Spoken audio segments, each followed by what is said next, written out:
Ron DeSantis is threatening to pull Disney's special governing status, or whatever that means. Apparently, since I think the 60s, they've been able to govern their own property as if it's their own government.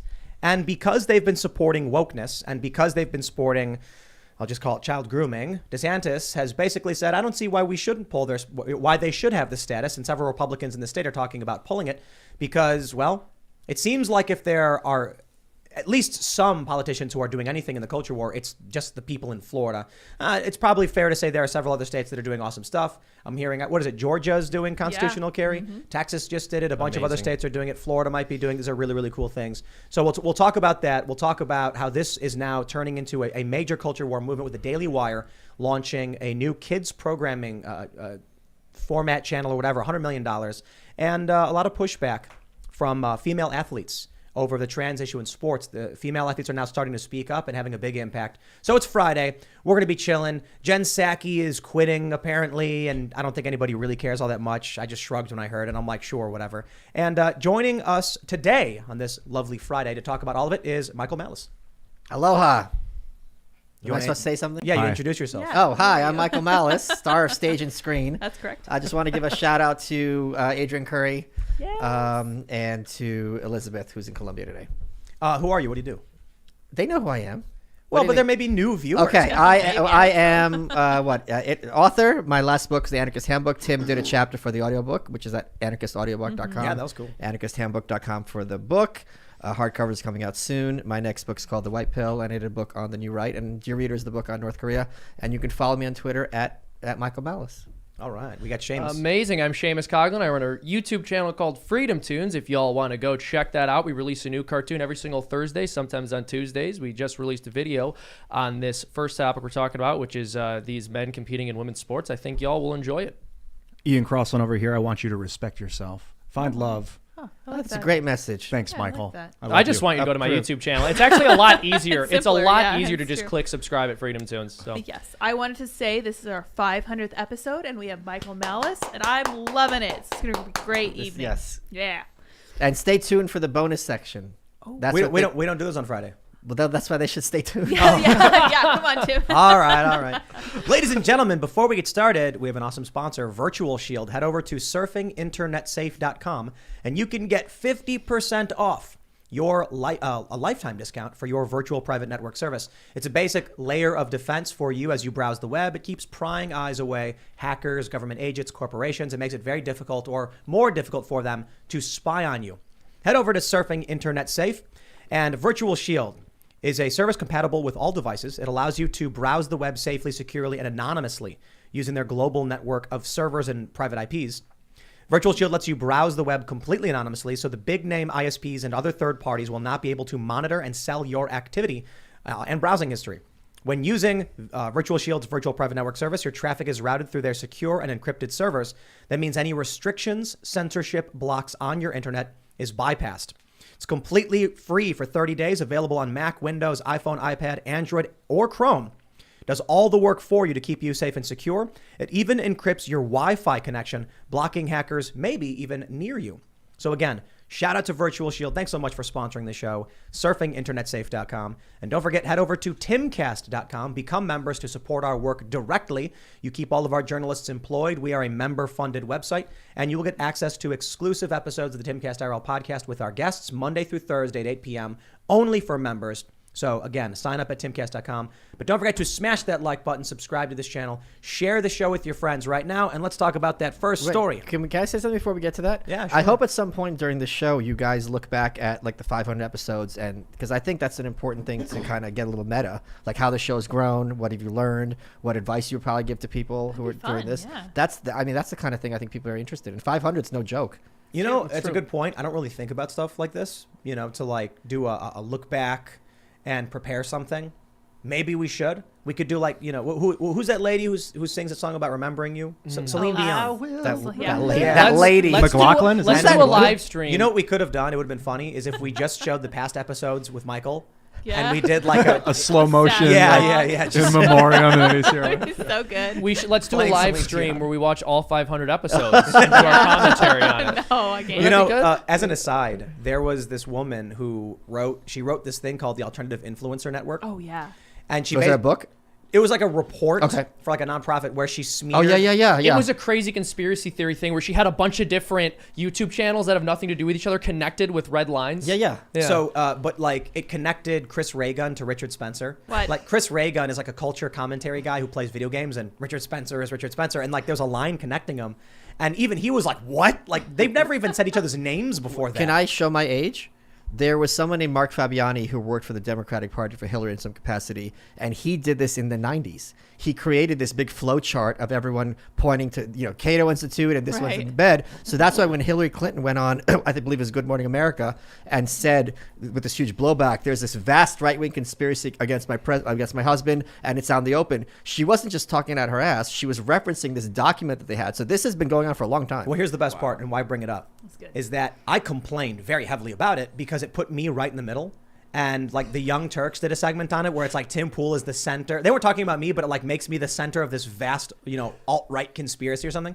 And I was just like, it's fabricated. I had friends who were working in these media companies who even rejected the story outright because I reached out to them like, hey guys, look at this. And I pointed it out and they're like, whoa. Like people who worked at The Atlantic and Politico.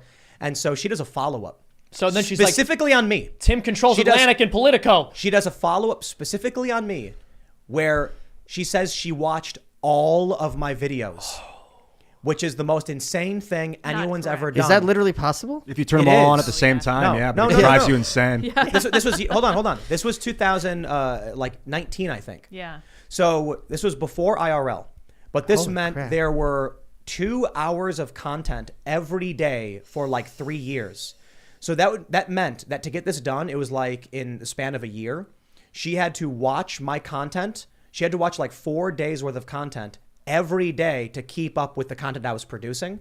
And she referenced a whole bunch of my old content. Now, far be it from me to call her a liar. Big She said fan. she watched it all. I'm I am impressed. impressed. Yeah. And then she ultimately concluded that like I wasn't that bad and wasn't far right or something like that. It was the weirdest trying to take me down, or maybe just like I did a deep dive on this guy and he's normal. This is the longest suicide note I have ever. Because if someone is sitting down and watching your content for like a year, my God, that is a cry for help. But is it not interesting? True that. But is it not interesting that the person who actually sat down and consumed all of your content ended up walking away going, okay, he's not some like far right Nazi. I Turns know, out that's right. just a thing we say. But Yeah. not true. I like how like after 6 months, she's like, I'm gonna find that Nazism. Right, like 9 months, it's there. It's got to be in the back. In And the then- member content. I'm imagining like she finally finished watching all the videos and her eyes are like just like deeply sunk and like black and her like skin is pale and she weighs like 100 pounds. She's like, I've watched it all. No, but I'm imagining because when I was writing my book on North Korea and I was just telling all my friends about all these cool Kim Jong-il stories I heard, and after a while they're like, okay, I don't care about North Korea. So she's like talking to her friends or her boyfriend, whatever. They're like, I don't care about this beanie guy. Can you please talk about anything else? Ben Shapiro, the Young Turks, even well- Rubin, something, anything. And she's like, well, I watched 8 hours of his videos today, and I can't stop thinking about this one thing he brought up. And you got to understand, the Great Reset is real. I'm telling you. And now she works for Killed her. InfoWars. Now there's going to be like a romantic novel coming out about someone who falls in love with you because they watched all of your content. And for, that woman's like, name years was straight. Owen Schroyer. Oh my gosh. Dude, 50 she could probably do such a good impression of you. 50 gray beanies or something. Yeah. Right. Should we talk about the news? Yeah, Yeah. we should. We All should. right, here we go. We got this story from CNN. Ooh, CNN. Ron DeSantis signals support for stripping Disney of special self-governing status as feud escalates. Because apparently the only Republicans who actually do anything are in Florida. Yeah, it's weird. So basically, Disney has this a special thing going back to 1967, a state law that established the Reedy Creek Improvement District, giving Disney the power to establish its own government in Central Florida. He basically said, you know what? Why should we have companies that have this special privilege, right? Which is a smackdown because DeSantis said Disney went too far. I think Disney did go too far because after the backlash, well, let me slow down. Disney refused to call out the parental rights in education bill, which the left calls "Don't Say Gay," which makes no sense because that doesn't even make sense. And so they refused to do anything. Disney employees walked out. Some of them got arrested for child sex trafficking. Whole other story, but around the same time, mind you. And then Disney decided they were going to be like, oh, okay. Yeah, we oppose that bill and we're going to see it defeated in the courts. And then DeSantis is all like, yo, what does Disney have to do with the people passing legislation. Yeah. That's gone too far. Now you got Republicans saying they're going to be going after Disney and stripping away their rights, and good. I'm loving it because these leftists, Abigail Disney, actually, she's the grand niece of Walt Disney himself. She's the granddaughter of Roy Disney, who's co-founder. And she was saying, like, these far-right groups are trying to rule by minority, and they're saying insane things, referencing Chris Rufo and all that. But she says, I'm happy to see the right finally going after the business sector that's for so long propped them up or whatever. And I'm just sitting here watching, like, you know. Did you think Disney propped the right up? Well, these companies are all woke. That's why I'm like, what do you think's going on? Yeah. The institutions are all woke, leftists, critical race theory, etc. The right has not been supported by CNN. I mean, look, let's just say starting in 2015. How about that? But we know it goes back further. Yeah, I think, well, I'm a little bit torn because as an anarchist, I like the idea of a company being able to have its own government within its own jurisdiction. But I am ecstatic that if either of the political parties, and hopefully both, alienate from corporate America, which has historically been, I think to a large extent, you have these kind of chamber of commerce, Mitt Romney Republicans have been a thing in the Republican Party, especially after like Republicanism was defeated by FDR. You kind of had these, weak Republicans who were kind of like, suburban shop owner, middle of the road kind of types. And they kind of made apologies for corporations just doing really unconscionable things. So the fact that Republicans at all are coming to understand, which many Democrats for a long time understood, that corporations are not your friend, that if a corporation were a human being, that person would be a sociopath. And the more distance there is between politics and corporate America, the healthier it is for everyone involved, including corporate America. I think corporations could also be likened to the Borg. Oh, yeah. So, I like to point out the Borg in Star Trek is like communist. They're this collective that just grow and expand. I think that's a better way to view it, because it is a system of governance the Borg it operates in. But corporations are not too dissimilar in that they absorb other companies, they grow, expand, they're authoritarian and single-minded. Yeah, profit is their motive. I worked for Disney as a temp for their Pocahontas premiere in the park in Central Park. And speaking of the Borg, they had like a dress code. You couldn't have piercings. You couldn't have like dyed hair. Like there was a very specific list of things about your appearance that you had to have, even just working for that one day for them. Where was it? Disney World or Central Park? They had Pocahontas, the movie had the premiere in the park was a thing. Showing my age. I don't know all about this. It just seems so weird that any corporation would have its own government on U.S. soil. That doesn't seem right to me. So it's weird, isn't it? Yeah, it's very, very strange. So it's similar in Anaheim with what is it, Disneyland or whatever? I don't know. World is in Florida. World's in Florida, and Orlando. Yeah. And so when people were rioting down in Anaheim over, I think it was a BLM thing or something like that, like the police came out in force more than I'd seen in most places, and it's because now you're coming after a major corporation and their corporate profits. Yeah. So once the rioters and protesters started getting close to this bridge that brought them close to Disneyland or whatever, the cops just went off. They had bokken. You know what a bokken is? Mm-mm. It's like a wooden katana, and they were on horseback with bokken. What? Where the cops get those from? I don't know. Japan, man. Like the Mulan exhibit. It was a weird thing to see cops on horseback with bokken, but it was also kind of cool. I'm like, these are like samurai warriors, I guess. It's the weirdest thing to me. I don't know if they actually hit anybody with them, but that's what they're for. They're for striking people. I got a prediction. I think that this is going to go to the courts or do whatever. Disney's going to fight it for a while. Then they're going to agree and be like, okay, whatever. And then they're going to start lobbying other states and be like, who wants Disney World? And then California's going to take it. You don't think so? I mean, the cost of moving that thing would be insane. I disagree. And I think it's more that they have to publicly make a show of fighting it. But then if they lose, they could be like, well, we did what we could. Yeah. Mm-hmm. So a lot of these corporations don't have the spines. Like any person will take as much space as you give them. But as soon as you put your foot down, they're more than happy to, kind of roll over like a dog and you put it on its back. They make a really loud noise and then roll over. I want to make a point for Mr. Malice here. You have this famous quote about police. What, every cop is a criminal? Well, no, a more specific quote that a lot of people say. I don't know which one you mean. About killing kids. Oh, there is no law so obscene that the police would not be willing to enforce it, up to and including the mass execution of innocent children. Yes. I think there's something similar for corporations. Oh, for sure. I think it's fair to say that there is no path to profit so obscene that a corporation would not pursue it, up to and including supporting the pedophilia and grooming of your children. Well, I mean, we see it in like mining and in very poor countries and was it Dole or who? Chiquita. Chiquita, yeah, Chiquita Banana. Exactly. The Banana Republic. Yeah, I think that's where the term comes from, I believe. So, again, I think one of the things that corporate media does in dividing people between right and left and Democrat and Republican is that if conservatives or Republicans hear a leftist argument, they dismiss it out of hand. But I think it would behoove them to listen a little bit more to some of the things that the wrong people are saying, because oftentimes there's a kernel of truth to them. And one of them is that corporate behavior, especially internationally, is often completely unconscionable. Well, I think I saw this with the rise of Trump when I was in Florida or at his rallies. Regular people told me they weren't Republicans. I remember this one specific moment. I was at a Fort Lauderdale rally, and I was talking to a middle-aged woman, and she was like, "I've never voted before. I'm not a Republican, so I'm just here because Trump's saying things that I like."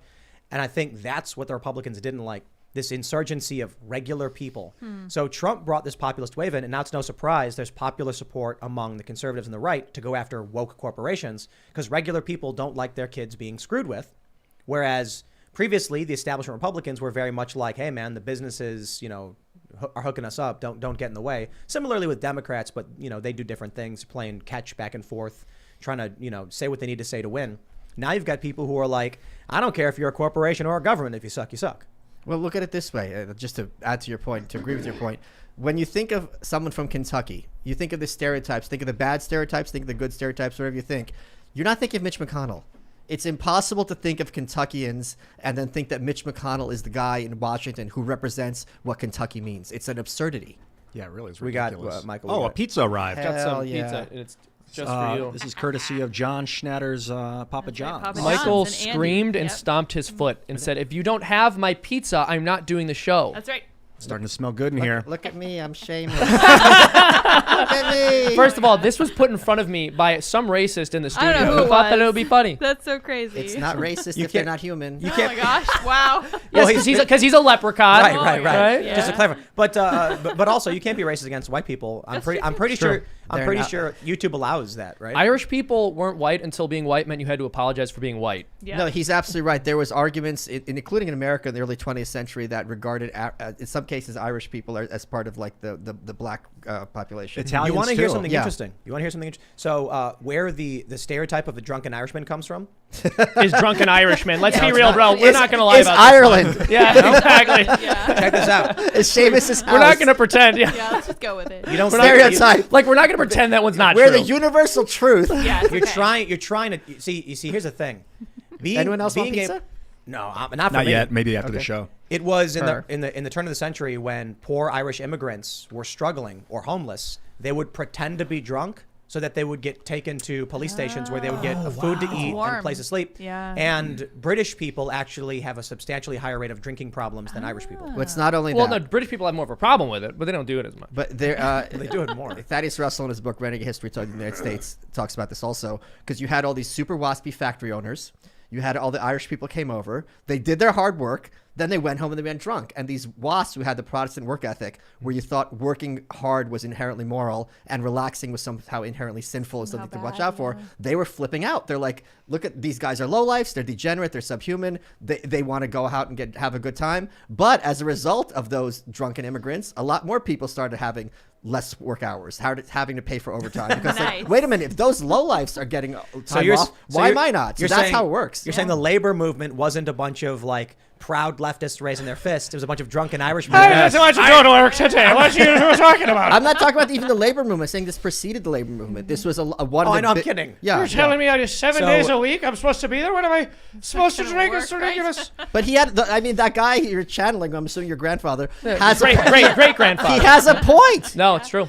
I studied Here's the Guinness, the thing. history of Guinness. Basically, the dock workers heck would make yeah. the beer, or whoever it was would make the beer, and then they'd give all the good beer away. But the Bottom Irish, of they didn't have any barrel, money, baby. so they'd scrape the bottom of the barrels to make the beer out of that goop, and that turned into Guinness, That's which Irish is my beer. favorite beer, personally. Oh, Top notch. Blair White is in the chat. Blair. She said, What up, "Damn, baby? Tim Pool's dad will not stop talking." He's got a lot to say. Wow. I hear he has a book coming out weird. too. Burn, yeah. How strange. Speaking of, how's the book coming along? Oh, sorry, I caught you in the middle Wait, of did you just spit of the a pizza? feasting moment. This is a live show. We can talk later. He's got a job to do. I just passed 150 pages. It's probably going to be 280, maybe 300. So it should be done not long. I have one tough chapter left, and then it'll be all smooth sailing. It's called The White Pill. Do you The White feel like Pill. you're getting white pilled as you write it? No, because I'm writing about atrocities that are being done to millions of people, including children. As I've mentioned before, I've been crying a lot. Oh, but this is the man. kind of thing where when people read it, be like, "How have I never been told this?" Yeah. This is Well, about the. are, Yeah, this is the are glue some off. of for these, you. are some of these things too spicy to give us an example, or what? Well, I'll give you one example. This is a very easy one. So I'm writing about the Soviet Union. In the 1930s, you had these big series of purges, right? So you kill the dad, right? Because whatever dubious reason. Then the wife is arrested because she is a wife of the enemy of the people. That was the law. And she can't even say, I'm innocent because you were married to him. Now that kid has no parents overnight. They're an orphan. They're beat up at school because you're a kid of the enemy of the people. And people who your family was friends with couldn't take you in because why are you taking in this daughter whose dad was a spy, supposed spy? And now you had a rash of all these kids killing themselves.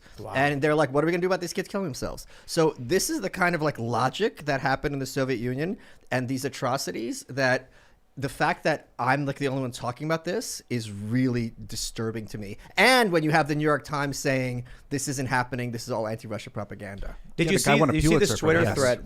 There's a Twitter thread going viral. I forget the guy's name, so forgive me. But he talks about why the left is freaking out over the parental rights and education bill so much. Now, there's a meme where someone says it's not rocket science, guys. They're just evil and they want to diddle kids. Aaron McIntyre, let's give him credit. He's yeah, great, but he's yeah. wrong. And there's a great thread about this that James Lindsay had retweeted. And I forgive me to the podcast host who posted it because I forget his name. I don't know if you guys want to try and look it up. But what he was saying is what's happening, and I think he's saying it's intentional, is revolutionaries need to sever the relationship between child and parent. Yes. And so what they do is they first, in secret, will start explaining to the children why they're evil and bad and why they should feel guilt and shame. Once they've sufficiently made these kids hate their own identity and their parents' identity, they offer up alternative identities. You can now be one of these oppressed minorities. Pick and choose. You can be anything. It's all a social construct. Then when the parents finally find out and are shocked by what's happening, the kids are already so deeply entrenched in the ideology that the teachers can then say, see, we told you they'd come at you. You could only trust us. Yeah. And at And a so- certain age, you want to be against your parents because as a teenager, you want to be your own identity. So it's very useful to leverage that kind of natural social So age group. I don't know if I could go so far as to say there's an intentional cabal of people doing this, but I can say that whether it's a conspiracy or just it's happening, it is happening this way. And the way this gentleman describes it is, it's because there's a lot of teachers who are following a curriculum that seems to be empathetic to children who are experiencing some issues. And so they're going along with it. But I think the important point, why is the left so hell-bent on lying about what this bill is, calling it Don't Say Gay? Well, the bill also prevents teachers from talking about heterosexual marriage and traditional relationships. Why do they need to frame it this way? The one thing they're truly threatened by. The bill does not prevent teachers from talking to children about being gay. It prevents them from doing it in secret. They can't tell the kids, don't talk to your parents. Many of these teachers are saying they're going to do it anyway. Yeah. All right. If you're an adult and you want to have sexual conversations with 5 to 9-year-olds and you say, don't tell your parents, I'm going to go ahead and assume you're grooming these Yep. kids. 100%. Or worse. What else are you supposed to assume? I mean, that's the most, it's not being uncharitable. That's the most reasonable possible assumption. And you mentioned that they want to sever children from their parents, and it's very true. It's debatable whether there's a concerted effort, but you see this in media all the time. The family unit is consistently attacked. In basically every television program, the father's always a complete moron who can't do anything right. And that's because if you want to go after any structure, you start by attacking the authority. And so it's been seared into an entire generation of people, if not 2 or 3 generations, on some level, that dad is stupid and not to be respected and made fun of. And I think part of it is just a result of the fact that a lot of artistic people who go into Hollywood don't have great relationships with their fathers. Makes sense. Generally speaking, I think that's more typical, not always the case. I think it's a reaction of feminism because feminists for a long time were proclaiming like, you shouldn't show women as being stupid, but that only leaves the guys. Yeah, I think there's truth in that too. But even if you go back to the honeymooners, which I would say is before feminism had saturated the culture as much, the husband was still sort of weak and stupid and very lucky to have his honeymooners? wife. Yeah, Yeah, but he would always threaten to beat his That's wife. true. That's true, To the right? So they moon, removed, they did soften these types of characters with feminism, but there is this interesting trope of like dad being a hapless fool. The Flintstones, the absolute- Simpsons. I absolutely have to shout out Futurama. American Dad. The Well, white fun American Dad is dumb. Well, no. In Futurama, they go to the moon, and it's 1,000 years in the future. Yeah. And they're watching the honeymooners, and he's like, one of these days, bang, zoom, straight to the moon. Right. And then Leela's like, I didn't realize 20th century astronauts were so fat. And then Fry's like, he's not an astronaut. And he was just using beating his wife as a metaphor for, or he was using space travel as a metaphor for beating his wife. I'm wondering if in all this division of family in the Soviet Union when they did it, were there kids that basically had their beliefs shattered and then reformed and then at some point realized, maybe even too late, like, what have we done as the government turns on them? Like, are these people that are like useful pawns, are they turned on eventually? Oh, yeah. I mean, then Stalin turned on the secret police, and then he turned on the top of the military, which was a major problem in World War II because all the military geniuses were killed. Another thing that they taught in the Soviet Union very famously was the story of Pavlik Morozov, who was this little boy whose dad was hoarding grain.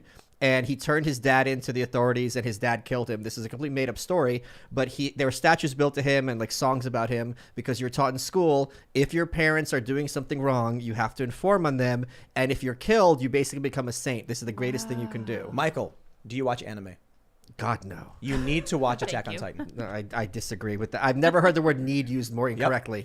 And so there's a meme of like an AI Jordan Peterson saying, watch Attack on Titan. And you know why? Amazing. Because he wanted iTunes gift cards. I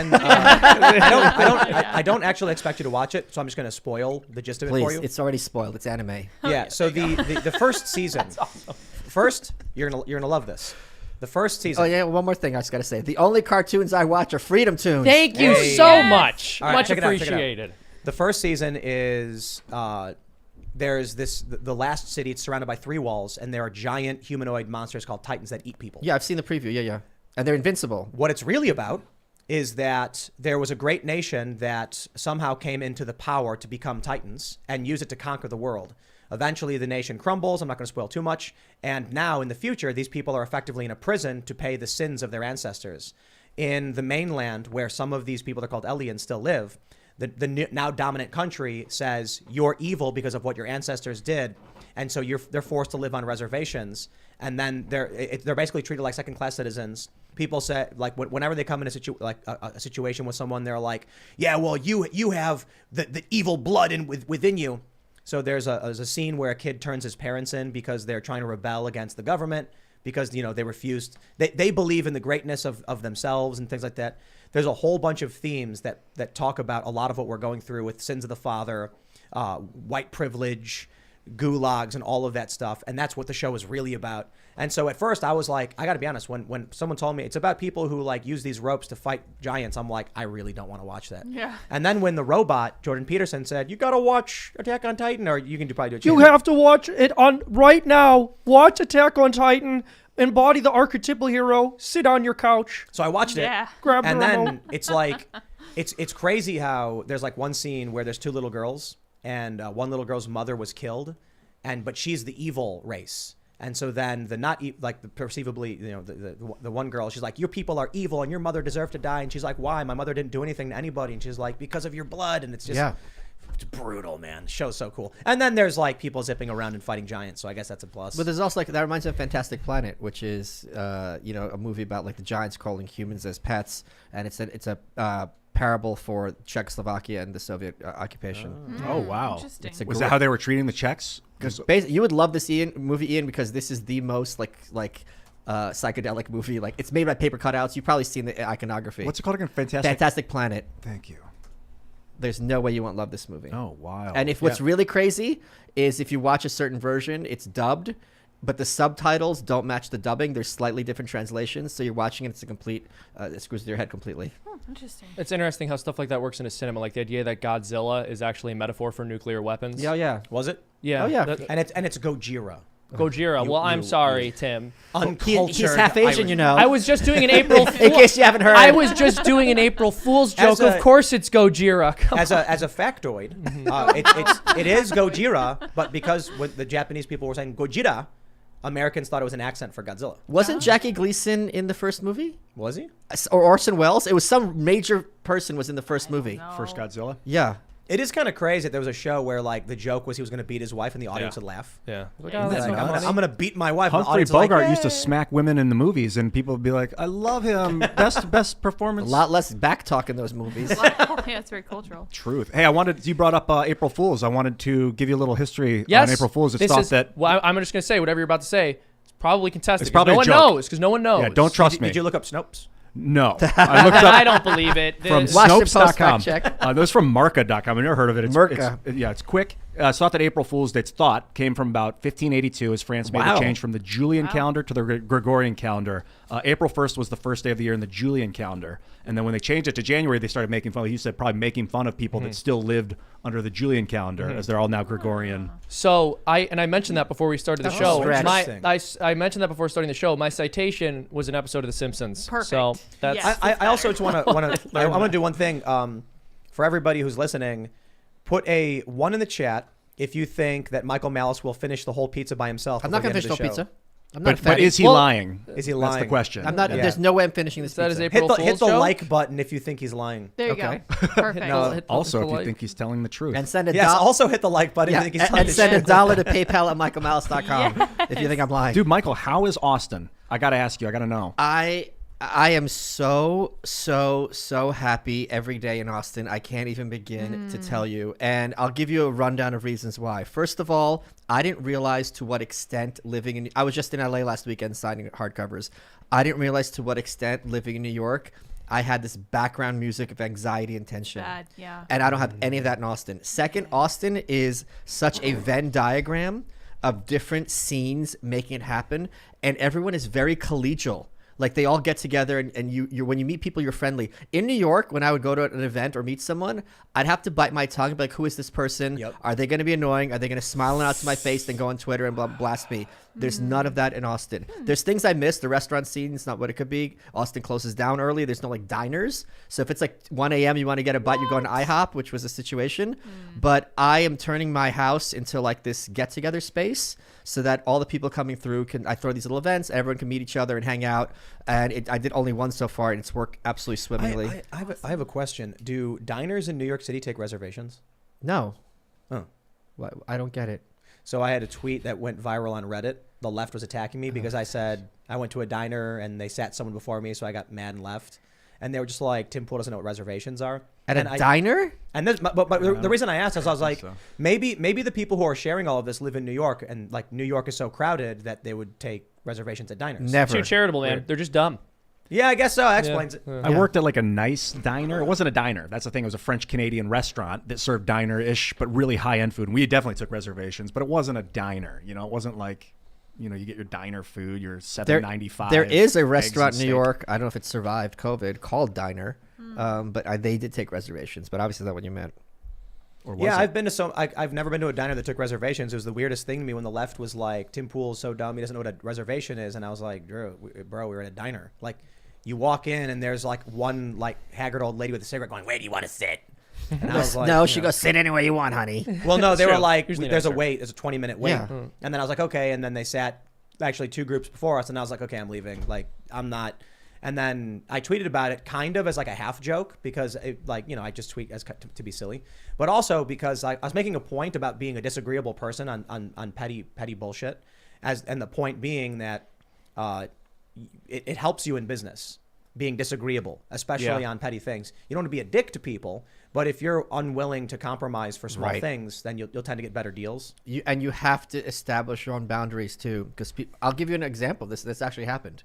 I flew to LA because I was being interviewed for some HBO documentary, which I'll get into. That's a future date.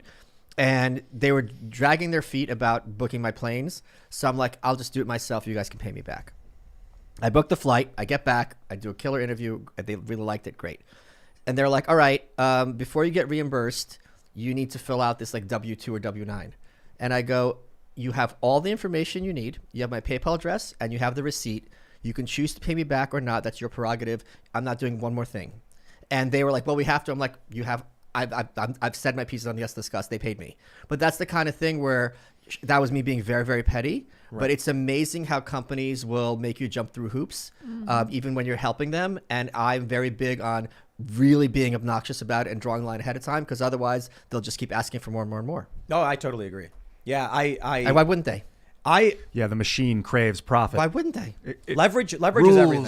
Leverage is everything. So you go into a business meeting. If you go in with the mentality of desperation and need, you've lost. 100%. But if you genuinely need, well, that's your position. So, I've been in positions where I go into a business meeting knowing, like, if I don't get this deal, I'm screwed. And I walk in and I'm like, what do you have to offer? And they'll be like, we're going to pay you this much. And I'll be like, make it a little bit more. And they go, okay. And I'm like, all right, thank you very much. I've been in business meetings where I didn't need anything from them. And I walk in, and they're like, we want to pay you, $100,000. I'd be like, give me $500,000. And they go, we can't afford that. And I'll go, well, thank you for your time. Yeah. You've got nothing for me. Yeah, when you go into a meeting or a interview or whatever, you want to ask them, what can you give me? Can you give me what I need? Even if you're the one desperately in need, don't let them know that. You put them on the defensive and you ask them if they can give you the things that you need. And let me say one more thing, kids. If the filthy hippie is telling you to walk in the business meeting and say, gimme, you know it's coming from a place of truth. Of psychedelic. My favorite, one of my favorite bits of advice I gave to somebody is they got a job offer at a company I worked at. It was Vice. And I told my friend, like, hey, I'm putting in a good word for you. I could use your help. Tell them you want this job. And he said, okay. He messaged me back saying, hey, I'm not going to take the job. They're only offering me $60K a year. And I said, well, how much do you want? And he was like, I don't know. I don't really want the job. And I said, okay, would you do the job for 80? And he goes, no. I said, would you do the job for 90? And he goes, no. I was like, would you do the job for 120? And he goes, well, 120, yeah. And I was like, so that's your answer. Email back. There's no in business. It's just terms. And he was like, you want me to email back telling them to double their offer? And I was like, you don't want the job anyway. What's your worst case scenario? You don't get a job you didn't want? Right. And he was like, oh, okay. He emailed them and they were like, we appreciate your response, but we're unable to pay you that much. And he was like, okay. And then I was like, what was your worst case scenario? And he's like, nothing. Right. And they came to me and they were like, your friend asked for a lot of money. And I was like, yeah, he didn't really want the job. No, it's but in their heads, your friend is worth a lot of money. And Right. they're going to reach out to him next time instead of now they're going to know what his price is. Exactly. So it'll save everybody a lot of time. Yeah. So here's what I love asking people. I think I brought this up on the show a year ago or so.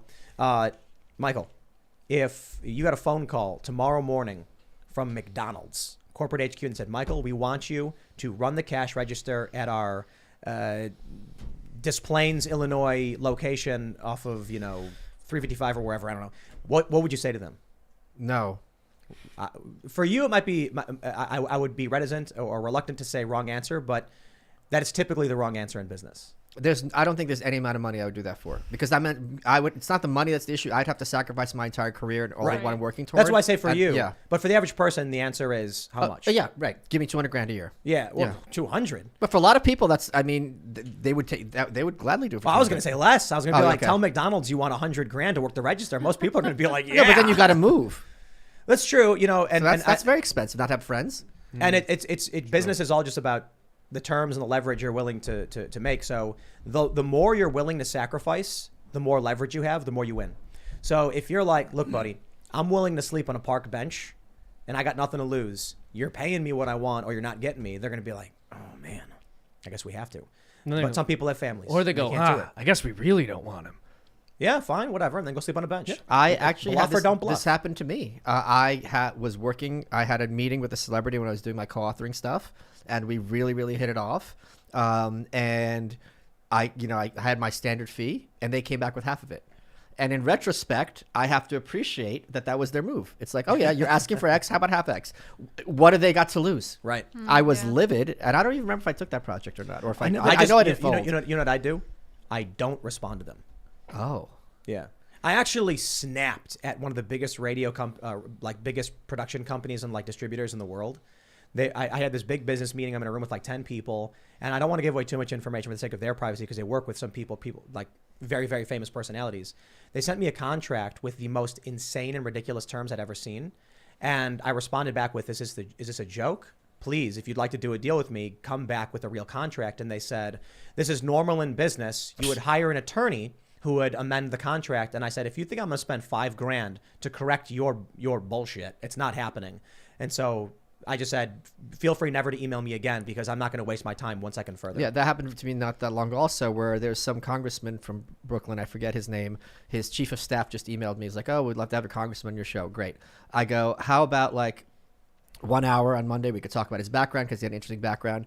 And they go, oh, he'd only be available for 20 minutes. And how about on Wednesday? It's like, I have an hour-long show. I didn't respond. It's just like, you're pushing him onto my show, and then you want me to restructure the whole show for you? Who the hell are you? But there's something about not being Joe Rogan, I guess, to use it for lack of a better analogy, where these people think you're willing to take this, because we get hit up fairly often from people who are like, can I ask you, do you think it's that not being Joe Rogan or the fact that they're so oblivious to how podcasting works and how the internet works that they really don't think in terms of like CNN hits? Maybe, but I'm pretty sure if they reached out to Joe and Joe was like, I'd love to have you on the show, they would say, tell us how where to jump and how high. Like, just let us know what you Here's need. why I think you're wrong. Because when the new right came out in, I believe, 2019, I got booked to do Rogan and I got booked to do Rubin, who's very big at the time, both of them obviously.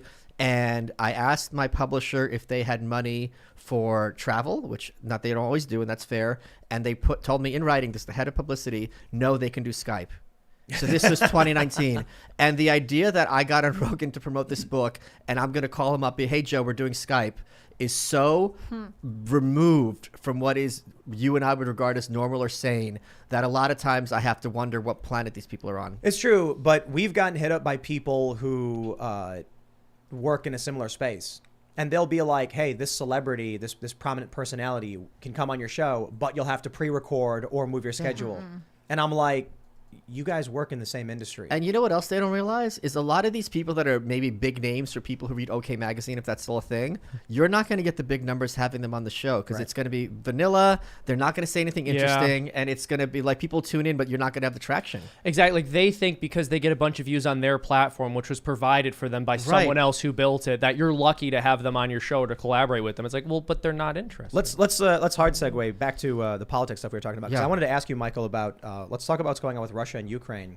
Obviously, you were born in Ukraine. Lviv. And Lviv, I guess now. Lviv, yeah. I'm just curious what your thoughts are. What's going on? You know, Russia said they were going to shut off. So here's the big news: Russia threatened to shut off gas to Europe unless they opened bank accounts that would hold their currency, U.S. dollars and euro, which would then do an exchange for rubles. And April 1st came, and Putin did nothing. Like a whiny little bitch. He failed to uphold his own threat against these nations. So I'm curious, your thoughts on what's happening. I've been asked this more than anyone. This is probably the question I get asked a lot, and like people blowing up my phone. And I pride myself on trying to have an interesting perspective, or at least say something uninteresting in an interesting way. And I got nothing on Russia-Ukraine for the very simple reason that I don't understand Putin's endgame. I don't understand how he thought this was going to end up. That I can tell you that anyone who just says he's stupid or he's crazy, that just means they don't know either. They're just using this kind of word to kind of do the work. Well, I just assumed you knew that the spear of destiny has been buried in Western the Holy Lance. So Vladimir Putin going for the spear of destiny. I raised like $5,000 for Ukrainian refugees. My dad he had business in Ukraine. He was on a train getting out of there, and he was seating next to some kid, and the kid kept crying, saying, "They're going to kill my dad. They're going to kill my dad." I heard this through my sister, and my dad, who I've never seen cry in my life, who was which is a big surprise looking me, kind of an ass, and not a very nice person, just like myself. For him to lose it really says a lot, which is why I was comfortable raising all that money. What is not in dispute is that millions of people fled war, understandably. And my concerns are also with the Russian population, mind you. Like the fact that someone's living in Russia, now they can't use their phone or they can't use some bank account just seems crazy to me, unless we're not talking about the high up people. but look at what Russia is back on track. Well, and the ruble has restored its value. They turned McDonald's, they turned the M like sideways to make it a B, and now it's called like Uncle something. No, it isn't. Is it really? Yeah. Oh, They've repurposed. What Joe Biden has done is he severed the ties between Russia and the West. These restaurants still exist. Right. The Russian supply chain still exists. So Putin basically is like going to industry and saying, get what you can. That's why Putin threatened Europe. He said, you've got to open Russian bank accounts. It's forcing Western nations to open Russian banks, propping up their financial industry or their financial sector. As you and I mentioned a little before the show started, what they're doing is an enormous attack on the value of the dollar. Whether by design or otherwise. And if I'm a businessman and I see what happened with Canada with the trucker convoy, and I see what's happening with inflation here, and I see that my money is not going to be safe in U.S. or Western banks, I'm going to put my money elsewhere to make sure that money retains or increases in value. And that is a very dangerous, slippery slope we are going down, whether by design or otherwise. Well, you heard the BlackRock guy saying, put your seatbelts on, it's going to get real bad. Inflation. But I think we all knew, because one of the things that we all talked about in like early 2020, mid 2020 is you can't just shut down all industry and not have an economic like massive consequence. Like that's not a thing, or else every so often we could just be like school teachers, just not work for 3 months a year. Yeah. So at some point those chickens are going to have to come home to roost. This is not in dispute. No one doubted that. So you've got to find places to put your dollars. What does the average person do? Right? I mean, if you're living paycheck to paycheck, it's going to be like Venezuela. Get your money and spend it immediately on whatever you can. I would honestly, this is going to sound like a joke, but I would put in crypto.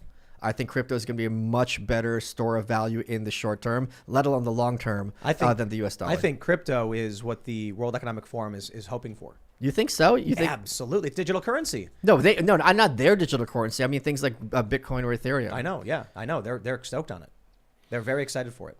Bitcoin will be their gold, and they'll use Ethereum is on the Amazon Web Services, right? AWS. I don't know. Is Ethereum? Ethereum is basically a company, right? So Bitcoin is decentralized. That's resilient. But what I think the elite, the World Economic Forum, Davos group types, they are betting on this. You don't think crypto is a better store of value than the U.S. dollar? Oh, it absolutely is. Oh, that's all I'm saying. Okay. Yeah, no. Okay. When Klaus Schwab and these international corporations are betting on Bitcoin, you bet along with them, right? Yeah. Here's what people are doing to make money. They look where Nancy Pelosi is investing, and they invest right along with her. Yeah, because she's got an inside track, right? I told this before. I don't know if you know this, but I went to Davos in, I think it was 2017. I have friends who set up a peripheral event outside of the World Economic Forum at like the base of the mountain or whatever in Davos. The whole city becomes events, pop-ups and bars, and crypto was the theme. Everyone there was like, crypto is everything. So I bought a bunch of crypto, and I'm very happy that I did. I think these elites, they want digital currency. Bitcoin's trackable. They can see everything you're doing, you know, and so it's perfect for them. They can ban you. They can shut down your account. They can ban addresses. If I've got cash, I can pull out, a $5 bill and hand it to Ian in exchange for a beanie or something. But if we're doing Bitcoin, my address can get blocked on the network if they control transactions. So the Bitcoin, let me clarify this. If they can get control of apps, if they can get control of financial institutions, there are companies that facilitate Bitcoin transactions. Sure. You'll always be able to have your like rudimentary decentralized service, and you can find an open source way to transfer Bitcoin. But for the average person, look, you can put stacks of cash under your mattress, or you can put it in Bank of America. You put it in Bank of America, the government can take your money from you. So that's what they want. It gives them substantially more control. You'll be less likely to be holding any kind of cash. You won't be. So no one right now, no average person is going to open up a Coinbase account and an open source third-party wallet because it's going to be too confusing for them, or they're not going to care. If they are into crypto, it's going to be because it was simplified by, say, Coinbase or Gemini or something. Sure. And the government can easily seize all that stuff. So it gives them more control. It's like we saw when they tried to do that thing where they were going to track all accounts that had $600 or more in transactions. Right. Yeah. This is the path forward for them. That being said, despite all that, yeah, I bought a bunch of crypto recently. But I also think that this is a huge market incentive to provide wallets that are as easy to use as Coinbase. Because once this becomes, like, for example, Apple a couple of years ago made it so that even Apple couldn't get into their own iPhones because then they were like, if we leave a backdoor for law enforcement, that's a backdoor for hackers too. It's got to be open source. Yeah, I agree with you. So the idea, but don't you think the Bitcoin people know this? Yes. They're the kings of open source stuff. Yeah, we were looking at crypto payment systems. MetaMask is not open source at the moment, which is a little disturbing. And that means any company can have the government go to them, issue a national security letter, then you're gone. And you wouldn't know. Like, that's the problem with when the source isn't open, you don't know what their code is doing. It could be feeding data to the FBI as we speak. Coinbase could be very well, and you wouldn't know. I'm sure they are. I would be surprised if they weren't. Of course they are. Bitcoin is still, the bee's knees, right? Regardless of what bad people want to do with it, don't let that stop you from recognizing how powerful it is and how it can greatly, help people. But out. also recognize the risks. Oh, At what no, point? I'm- At the I'm present not, time. I'm not telling anybody to buy anything. Keep that in mind, guys. No financial advice for me. I'm just saying, don't, do your own research and figure out what makes sense for you. In my personal opinion, for me, I bought a bunch. At what point can the cops institute civil asset forfeiture? If you, like, what level of cash do you have to have on you before they can just take it for no reason? It's not a level of cash. It's even $1. It's Yeah. it's just a measure of them deciding that it was used in the drug transaction.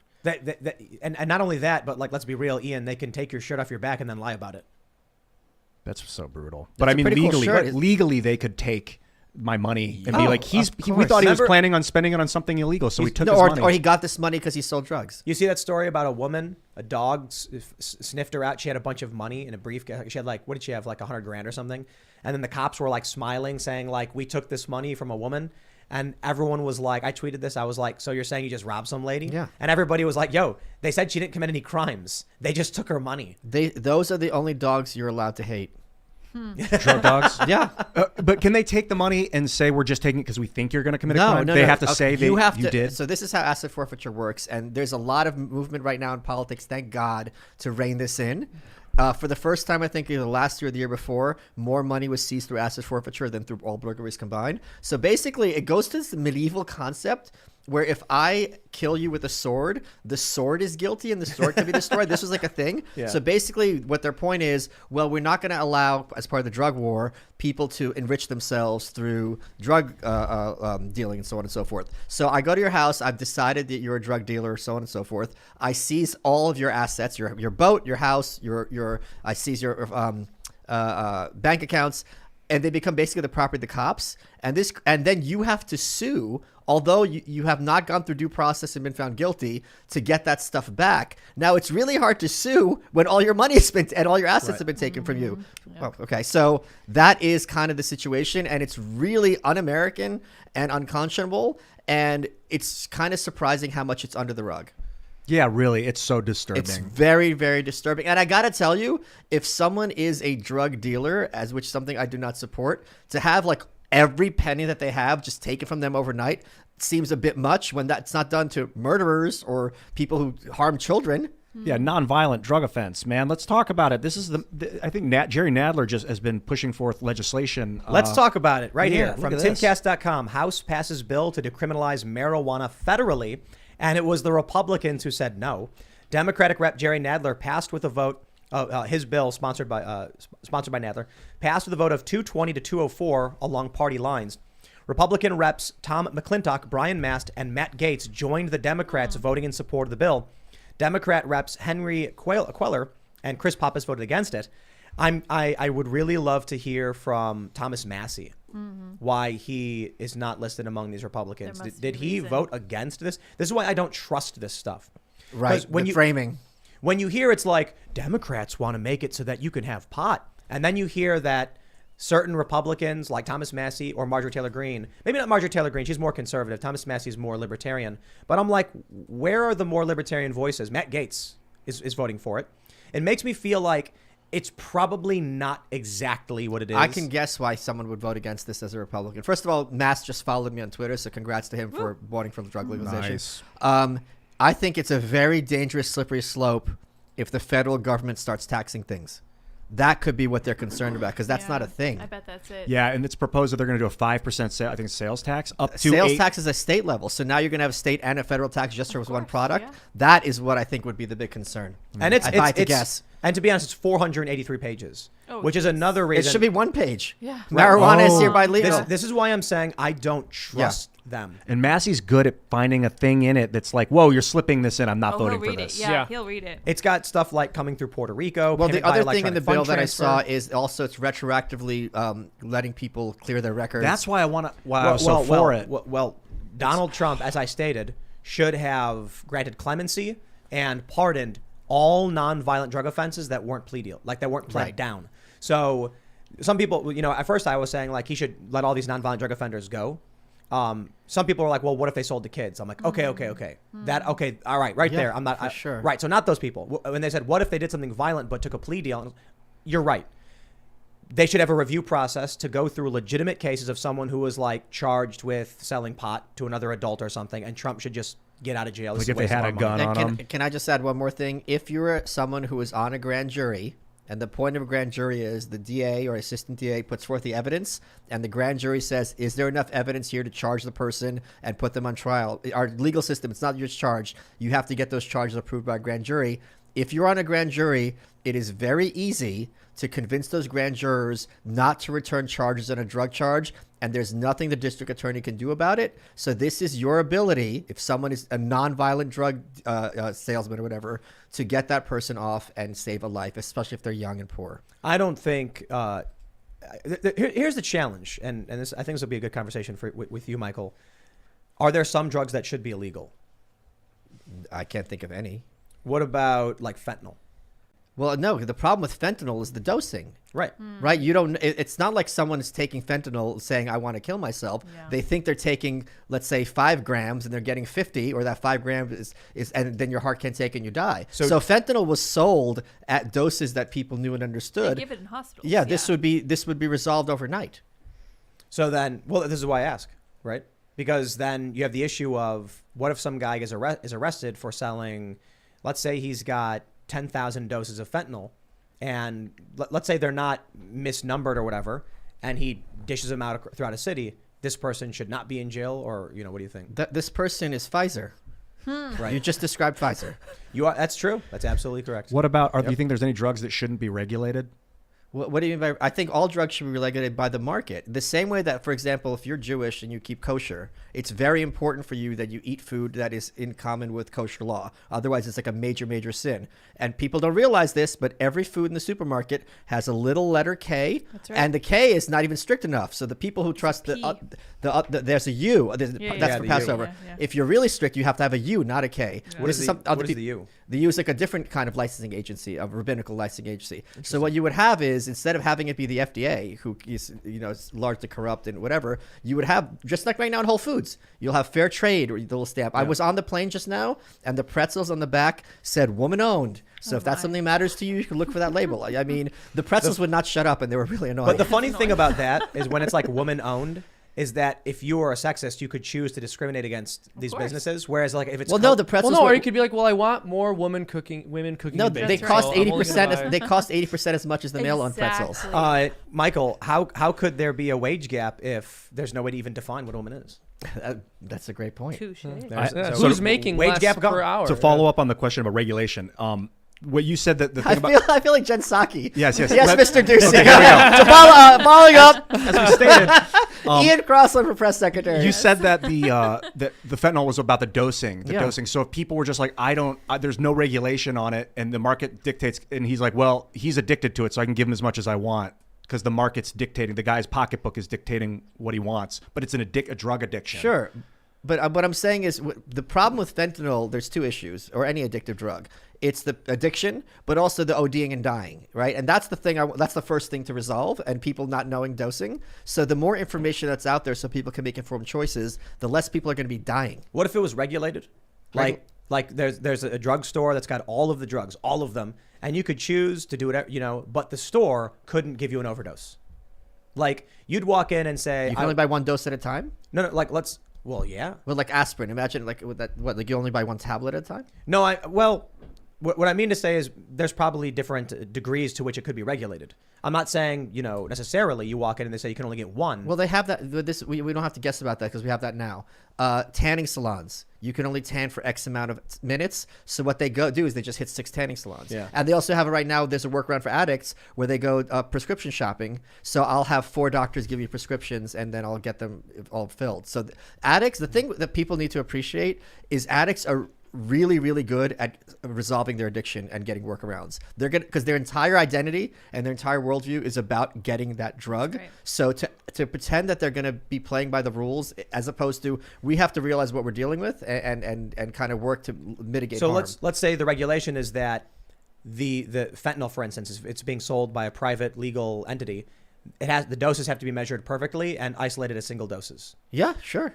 I think they would love that. Yeah. So the reason I brought this up is like if the problem is dosing, well, street doses can be all over the place.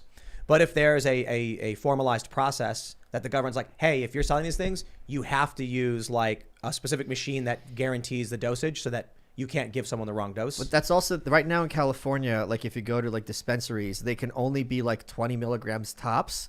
So it's got this weird kind of situation where. But I mean like, you'll get a pill pack, right? Like you will for Tylenol or whatever, and it's just like this is 25 milligrams of drug. This is 25 milligrams. Sure. You're not getting 75, 26, 43. Right, exactly. It's a But that's what the market would have. There's no other. Right. There's no like. It's not like you go to buy vodka and one bottle of Absolute's going to be 80 proof, the other one's 10 proof. They're all Right. going to be consistent. But you can go and get it's right. The market does it. Yeah, it's a fraud issue. But you needed a prescription. Would you need a prescription for the fentanyl then? And the people that can't get the No, I prescription. think that's the point. I think the point is you already can get prescriptions for this stuff. We're saying prescription-less. Yeah. Personal choice to go in and buy whatever you want. I feel like they would just buy the 30 doses and take 2 or 3 at a time instead Yeah, of or one. get someone to buy it No, for them. right, They can right. work around I'm this ju- very I'm- easily. I'm simply pointing out that you might in the street get a pill that they tell you Oh, is for one sure. dose, That and would it's cut back two. on that. That's Right. a big part of the problem. That's a big part. Yeah, But, exactly. but you're saying it sounds like you don't even need regulation in that capacity because Why is I my sup- phone going? I Very suppose the popular. bigger threat is that they're going to be shorting you. They're going to tell you it's a dose, but it's a half dose to save money. Yeah. They're going to be like, oh yeah, this is 20 milligrams. Well, that's when you And have you're like, brand, you cut that's this when with you have sugar. that's when you have branding, because then it becomes, oh, that stuff's weak. This is the good stuff. Same thing with any other product. Yeah, and then Like the thing with potato chips. Like you'll buy the bag of potato chips, it's half air. That's so annoying. but or you more. know why that is, Yeah. right? It's not like they do it on purpose. They They do do it on though. purpose. Dude, I got an it iced settles, coffee. but doesn't settle that much. I got an iced latte at Starbucks. It was like 90% ice. I sipped it, I drank it, and it was gone. And it Ask was a for big no ice. cup of ice. Well, yeah, it wasn't They do. intentional. Like They fill ice. the whole cup with ice and then put the shot in the milk in the it. ice with a little bit Well, of to coffee. be fair, shrinkflation is through the roof these days. Yeah. It's really funny. People are posting these videos of like boxes of cereal a week later, and it's like they're just visibly smaller. But the funnier thing is when the boxes stay the same size. Yeah. And then you see the ounces on the bottom. Yeah. Goes down. I'm concerned about fentanyl. I feel like it's next level. Like heroin was dangerous, but fentanyl. It's Russian feels roulette. like It's what's- crazy. It's going to be Have the you next guys- 10 times stronger drug after fentanyl. And then we're going to be having the same discussion, but it's like you can only take 1/100% of what you could take. And Have like, you ever taken opiates? one time? Yeah. Have you, Michael, had opiates? Yes. Seamus? No. I would describe it as a nightmarish drug. Nightmarish, I right. stretched on it and it Because was useful. I was when I had a No, it kidney wasn't stone, I was me, given yeah. Percocets, and it was a feeling so good, it's indescribable. Yeah. And that terrified me. Oh yeah, good point. I was like, wow, I know exactly why people get addicted to this stuff. It felt like it's hard to explain. It feels like all your joints have become removed. Like if your body was made out of like hinges, like they get all unhinged. So it's like all your body's just I floating. see why I it felt that equates floating opiates like- and yoga are Yeah, kind of yeah, from I think that was all kind of combined in the early years. I would describe it as like it felt like an energy of goodness emitting from every part of my body. I was like, are you this big? is so good. Timcast sponsored by. No, I know. I was about to Sponsored say. by Stay away. opiates. Stay I'm away. literally saying it's terrifying for that reason. Yeah. And so you know what I did? Even though More? Yeah. I Yeah. You know it. tossed them out. Wow, you could have sold those. Or given it to children. Suppositories. Yeah, No, I was. no. I threw it. No, I basically tossed it into like pushed it into. I put it on my windowsill. Just and threw it later in my put it cat's put it in a water. bucket. I was like, But then get rid of it. eventually, I just was like, I don't want these things, man. Because I got to tell Power you, of man. pleasure. Well, it was scary. I'm like, I completely understand why people can get addicted to this stuff.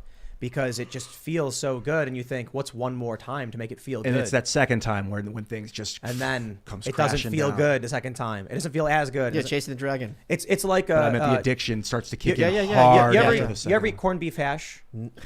That's him. Hold on. You never had no for real. Whoa, now. You never had. Don't no? assume. Delicious. Well, like the first bite is really Salty, good. yeah. The second bite is okay. The third bite is and It's the fourth like- bite you're like, I'm done with That's like circus peanuts. Yeah, You it eat really one, is. you're like, this is Yeah. great. The second one is like, please kill me and my family. Oh, no, it's too Honestly, much. if we were going to use opiates as a species, that's how we should use them. You take one bite and that's it. You cut yourself off after that if you can. Leave it to the addictive human to make that Ian? decision for themselves. Drugs are bad. Okay. I don't know. The word drug is very weird. What is a drug anyway? It's a suitcase term. It's a non-food that you ingest that does something to your chemistry. It's like the word conspiracy. Like as soon as you hear it, you know it's bad, but it's like it's applied to things correctly and incorrectly. Caffeine's a drug. Yeah. That's right. Yeah. Psychoactive.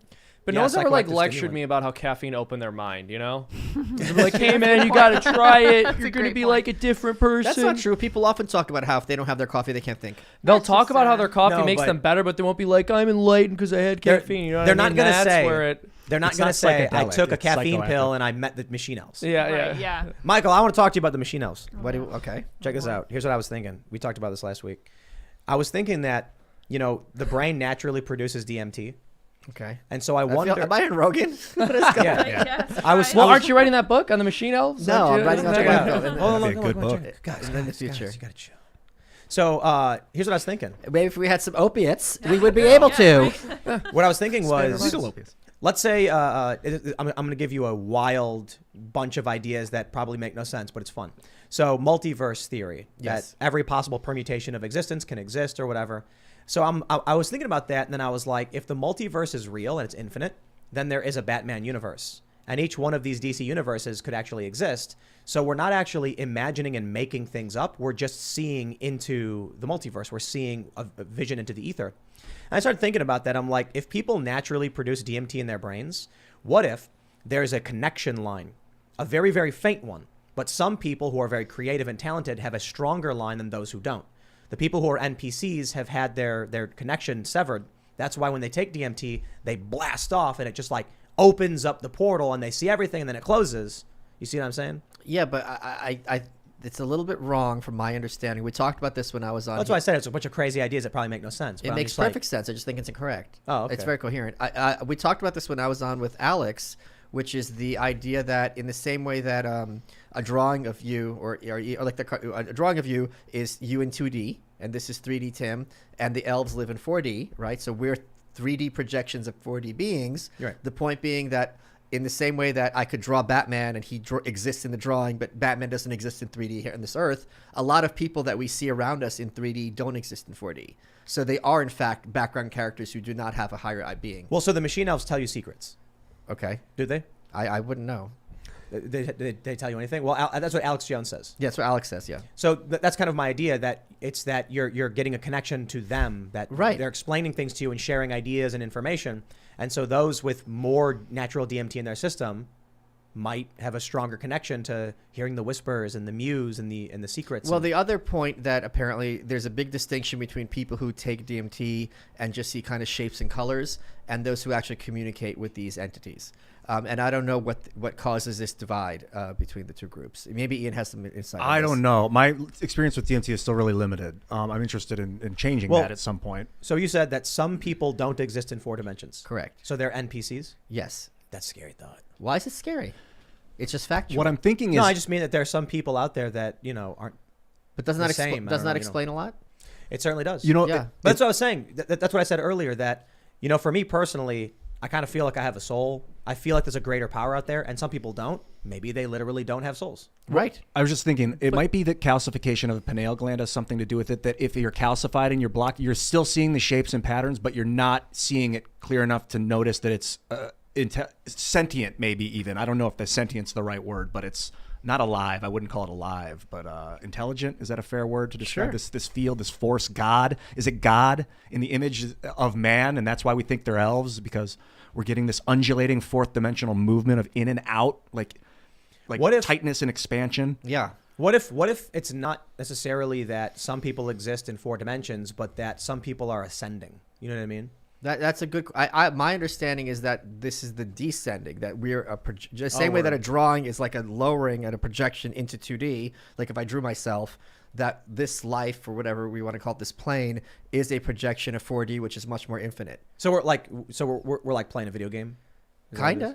So we are all 'Cause- 4th dimensional beings who decided to. Not all of us. No. I mean like us here, because we're all special people. Are we? Even this I'm, one? I'm Yeah, kidding. no, believe it or not, despite the Lucky Charms. If the theory follows suit and it's one. The projection of leprechaun. This is what happens when Seamus smokes DMT. First of all, no one ever drank coffee and had this conversation. I just Right? want to flag Exactly. that. Thank you. coffee is actually attributed with ending the or starting the Enlightenment, kicking the Enlightenment, age of Enlightenment off. They would sit around and stop In those for the first bars, time. exactly. They You saw stopped that drinking video? beer. No. There's a guy who makes like old timey recipes, And he made one about like the first types of coffee, and he talked about like they would have these coffee bars, and all the people go there to be intellectuals. Oh yeah, and so what it was up until that point was beer. You know, the water was dangerous to drink, Yeah. so people would drink Yeah, beer, fermented. and then eventually they just kicked in the coffee became because of probably colonization, and they were able to start importing And they're all coffee. tweaking and talking till all hours, running there, flapping their gums. Here's what I It suppose. was the first Timcast. Yeah, exactly. I suppose logic doesn't matter when you're talking about multidimensional theory. I or- disagree. I think it matters a lot. Yeah. Well, then here's my question. What is the logic behind why some humans would be semi-fourth dimensional? Why would a fourth dimensional being come down to the third dimensional plane for entertainment? Oh, that's a good question. Right. I don't know. That's a great I question. think that the body is an anchor. This body is an anchor, and that if you're clouded and you're calcified, that you're not in control of the field around you. Like your red blood cells have iron, which are magnetic, and you can maybe not control the magnetic field around you, but interact with it, interface with it. If you're dulled to that ability because you're clouded, then it might seem like you don't have a soul, but I think people go in and out of either having a soul or not having one, depending on if you're calcified or not. And maybe it's not just calcified. I don't Here's- think here's- people So- appreciate how much Wait. wisdom it is in what Ian says. And the more you watch the show and the more you listen to him, the more like suss it out. This guy knows what he's talking about. But I just thought And of that's something not real April crazy. Fools. I just thought of My something birthday's crazy. tomorrow. Wait, I was I just thought of almost something a fool. crazy. Yeah. I want to imagine that we have a third dimensional plane. Let's put it in like a perspective. Here's the threshold of the dimensional barrier. We're down here milling about like little people, all talking, shaking hands, and watching and observing. Then you move up into the fourth dimensional plane, and you can see there's like tethers coming out of the people into the fourth dimension. From that perspective, it looks like each individual person has some fourth dimensional presence. What if, when you moved up to an even higher state, you can see that all of those lines coming out are connected to the hands of one being? And get this, what the people actually are like sensory antennas that are just dipped into the water to collect information and then come back part of one being. But the elves are kind of like paper dolls. So like paper dolls is basically in one sense it's one being, it's another sense it's individual. You can see one end of the other, so they kind of meld into each other. Oh, really? So is it the kind of thing where Well, so if you it touch sounds your like what I'm hands, saying. Yeah, I'm agreeing with you. if you touch your hands together, you feel your left hand with your right hand. You can feel it with your right hand, and you can feel your right hand with your left hand. You have both feelings at the same time. But in reality, I can only feel what Ian feels, and Tim can only feel what Tim feels. Yeah. But in the fourth dimension, there's a being that feels both. Yes. Yes. Yes. Correct. So this is the argument, or is this what people report on DMT, or is That's this the No, report. we're just That's what people report. Okay. And the thing is that it's very confusing. Not confusing, but there's just a lot of questions about why this substance would have such extreme effects on people just from an evolutionary perspective. How does that idea And why those effects be the same for everybody. How does that idea jive with your idea on religion and God? I would say it's probably demonic. I don't know. I don't have an explanation, like, but if my first guess would be it could be a dark-sided. demonic thing. What if- Or but it could also literally just be hallucinations people are having. I don't know. It's like this idea that we are all one with God, and that he can feel what we feel. He knows what we do and why we do it. well, we're created in his image and likeness, and he does know everything. So could it be that? Oh yeah, well, what number am I thinking of? Let's roll Checkmate. the dice and Look, find I didn't out. say I know. Checkmate. Wait. The 92. Idea, the point was that Ian He got was saying- it. Dude, how freaky would it be if I told you? I was like, is it? The number was pi. The idea Ian is saying is that Fine. he can feel things, I can feel things, but then a higher power can feel what both of us are feeling. Yeah. That's. I would imagine that would be possible. Here is That something. God could. Here's Yeah, something yeah. else that's really kind of interesting. There's something. I forget the term. The wind, called dude. the wind It's blowing. blowing. Because I'm well, sure one you- thing. Well, you I'll live in the mention city this. for too long, man. I'm sure Ian knows the term for this. I don't know the term. When two people break the veil together and they meet on the other side, there's a term for that. Oh wow! I need to know. That's crazy. Is the word sympathetic involved? No, there's a word for There's it. a term. I forget what it is. Shared hallucinations. And there was I watched a Shared- crazy video from Vice where this guy said that he did DMT and he met a purple woman. I think we talked about this last time. No, this doesn't sound familiar. He met a purple woman, and she talked to him about his friend, and she was like, he used to come by here all the time, and he was like, whoa, and they talked, and then he came back. When he came back down, he went to his friend and they shared information that they hadn't previously exchanged with each other. Yeah, and a lot of other people report that when they meet the elves, sometimes the elves are like, "What are you doing here? Like, how'd you get here?" Like, they're surprised. I feel like Michael from the archangel from the Bible Yeah. and his friends would take hallucinogens together and have shared hallucinations, and that was God talking through them, and Michael was Michael's the not in vessel. the Why? Bible. I'm curious why. What is the you history of the believe- archangels? Okay, The Old Testament? Wait, real Yeah, quick. I just want to because- point out. one thing. Ian often just makes up these like weird religious connections. Yeah, like angels doing DMT. I'm very I don't know where that comes from. I'm very literal and realist. Like I'm very into like common sense and realism. So I'm trying to make a realistic story about ancient history that seems kind of almost magical. But I think you're trying to look at too much through the lens of psychedelics because, I mean, you're discounting the possibility for there to be legitimate supernatural experiences, and also you're discounting that if they aren't legitimately supernatural, that maybe somebody made it up. But I think you project psychedelic experience onto basically everything that doesn't fit within the ordinary confines of what we see in everyday life. I'll be honest, I have been, since I started getting into Terence McKenna and the stoned ape theory, the idea that hominids at some point started eating psilocybin and gaining consciousness and awareness, that has really turned me on to like looking at the history through that lens now a lot of times. And like when they say they saw Jesus walking on water, like, yo, I took acid. I know what hallucinations are, and when you see people, but like, do people on acid all hallucinate the exact same person doing the exact same thing at the exact same time? This is what Michael brought up: is that people can break through and have the same experience on DMT together. though, but large groups of people. I mean, people hallucinate, but generally, when a group of people hallucinate, they don't hallucinate the exact same thing. But you could, to play devil's advocate, haha. Yeah. There's also the ability of when a bunch of people are all on psychedelics, the power of persuasion becomes through the roof. So if one person's like, "Oh, look, I see that," everyone else will start to see it because the brain will fill in the Charles brain. Manson is a But fantastic I also example. wanna- Don't you think if DMTs were used, and I'm not just talking about biblically, but in any scriptural text from any religion, don't you think they would mention psychedelics? Because we know that psychedelics are part of a lot of pagan religions and they discuss it. So if they were part of these other religions and that's how the texts were inspired, why wouldn't that be discussed? I think you have to read a lot into it to come away with that conclusion. Well, because on the other hand, we don't know what manna is. We don't know anything about it. Manna from heaven. Yeah, the manna from heaven. Is that what it was? It was like a hash oil. We don't know. They literally said they ate manna. It came from heaven. Okay, what is it? There's no description of it. Maybe rainwater mixed with a plant. What do you or think it something is, boiled? Seamus? It was always Lucky described. Charms. It's like bread, right? it was always manna for described the to Irish.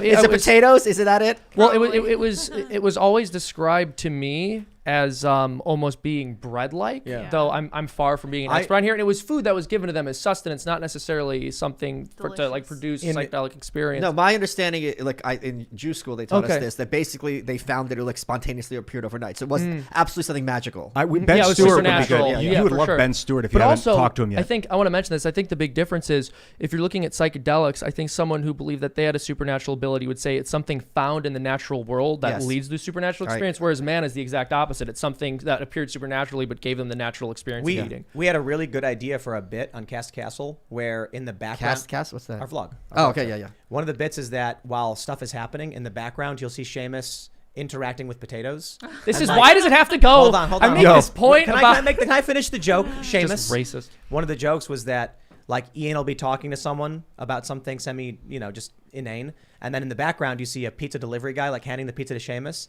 and he pulls out a potato and hands it to the pizza guy, who then pulls out two smaller potatoes and hands change back. Or he opens the pizza box and his potatoes as the topping.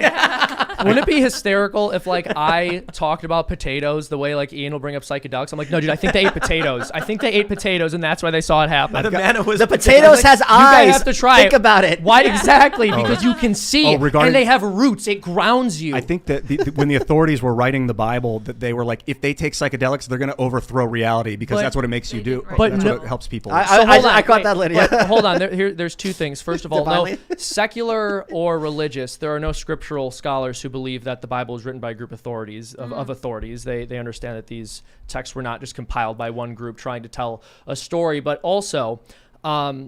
If you're saying the authorities were writing the Bible, that's a different article. So scriptural scholars, including the atheistic ones, don't hold the view that like a group of people got together and said, let's write the Bible and make this story. About the Council? Oh, no, that's correct. Yeah. What about the Council of Nicaea? That's when they sat down and said what's going in and out. Exactly. And so, Ian, I think my question is, or I guess my point to you saying, because your question or your point here seems to conflict with the other point you made, because you're saying they got together, they wrote the Bible to have a specific message, and they didn't want us to use psychedelics. But your earlier claim was it actually happened, but these people were just using psychedelics and writing it from their perspective. Oh, no. So it didn't actually happen, but this was a drug trip. I think that the writers, like John, the people that saw Jesus walk in were tripping. But then when the Council of Nicaea got together, they were like, that stuff's too dangerous for society to do right now. We need control of this. Let's not talk about the psychedelic stuff. So the problem I have with that is the people who brought the various scriptures that they had in their possession to the Council of Nicaea Nicaea were really persecuted in order to have them. So some of them had their eyes gouged out. Some people were killed for having these scriptures because they're being persecuted for their beliefs. And I don't think a text could mean that much to you for you to get together with a group of people and say, you know what, let's just mess with this and have it say whatever we want and remove the important details. I just want to Wait, point you know out what what people who I were just wanna- there. Yeah, I don't think can the I just- people who were there I just would want be to okay point with out that. that I see no logical basis for saying people were tripping when they witnessed something. Well, they said that they saw Jesus walking on water. So what? What could you possibly give a logical excuse of how that could happen? My Yeah. point is, Ian, you have a bias where you're like, they must have been tripping when okay, No, they not must. Okay, you're they- right. they all had I don't the want to flu. say they must. It was Maybe a- they were like all sick, but they used to get this is my together and point. drink My- wine. my The point is- Elysian. Have you Yeah, noticed yeah. My Eleusinian my cult, point yeah. is, you take you have a frame of mind. That was carbon monoxide. People are fairly familiar with your frame of mind, and you're like, I think it was tripping, but there's literally infinite number of explanations for why someone could hallucinate something. You know that And also- that laughing disease that they had for a while that was ergot. A lot of the stuff comes from ergot, which is a fungus that grows on rye that makes people trip out, but it's also very harsh on your stomach. And they would drink it with wine. But I think, Ian, the problem with that is when you look at literally any historic document we have, you can make the same argument, even if it's describing something which seems perfectly natural. Well, this person could have just been hallucinating because they were on drugs. We don't know that they're describing this properly. Yeah, I don't think want to you come have out and I say it think- happened like that. I don't know. And that's I think you actually have a specific. You have to have a specific. I think you have to have a specific reason besides saying this text is difficult to believe to make the case that the people who wrote it were on For drugs. instance, the burning bush. I've heard that it was the acacia plant, which if you burn it and breathe it in, you start to have psychoactive hallucinations. And that Moses was sitting by a bush that started talking to him. And then he started hearing God, like, I've heard God at Burning Man. I took a bunch of mushrooms for a week, and you start to hear the vibration make sentient sound. I don't know where it's coming from or what, but it is a real thing. And I was on psychoactives at the time. So what's the burning bush? I got a question. Ian, I think my point is, whether you have obviously I have a supernatural worldview. I believe it was God, but I think even if you don't believe it was God, you can have explanations aside from this must have been It could drug be induced. Moses is lying.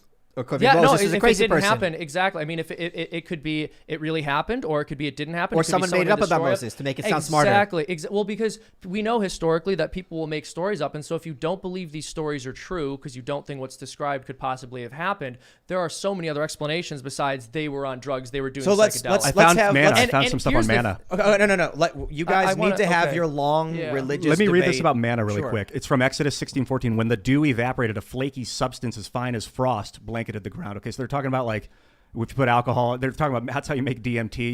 You extract the white powdery substance. That's Here's some All right, real all right. reach. I'm just man. pointing You out. can't I'm just judge pointing out the the real similarities. reach. Exodus 16:31. The Israelites called the food manna. It was white like coriander seed and it tasted like honey. So it's like a white powder, and that sounds like a drug So You it's extraction. white, you it tastes- can't live on DMT. The whole point is manna was giving them sustenance in the Yeah. desert. So even if what you're saying is true, they'd all be dead. Or Because it there's could have no been mixed nutritional with a drug. value. Like ergot grows on rye, so they could have been eating rye that was infected But with then ergot. they But it wouldn't doesn't say what say they're they were, eating. yeah. They're All right, saying they're living on the manna. so let's move forward. I'm just curious. Your thoughts, Michael.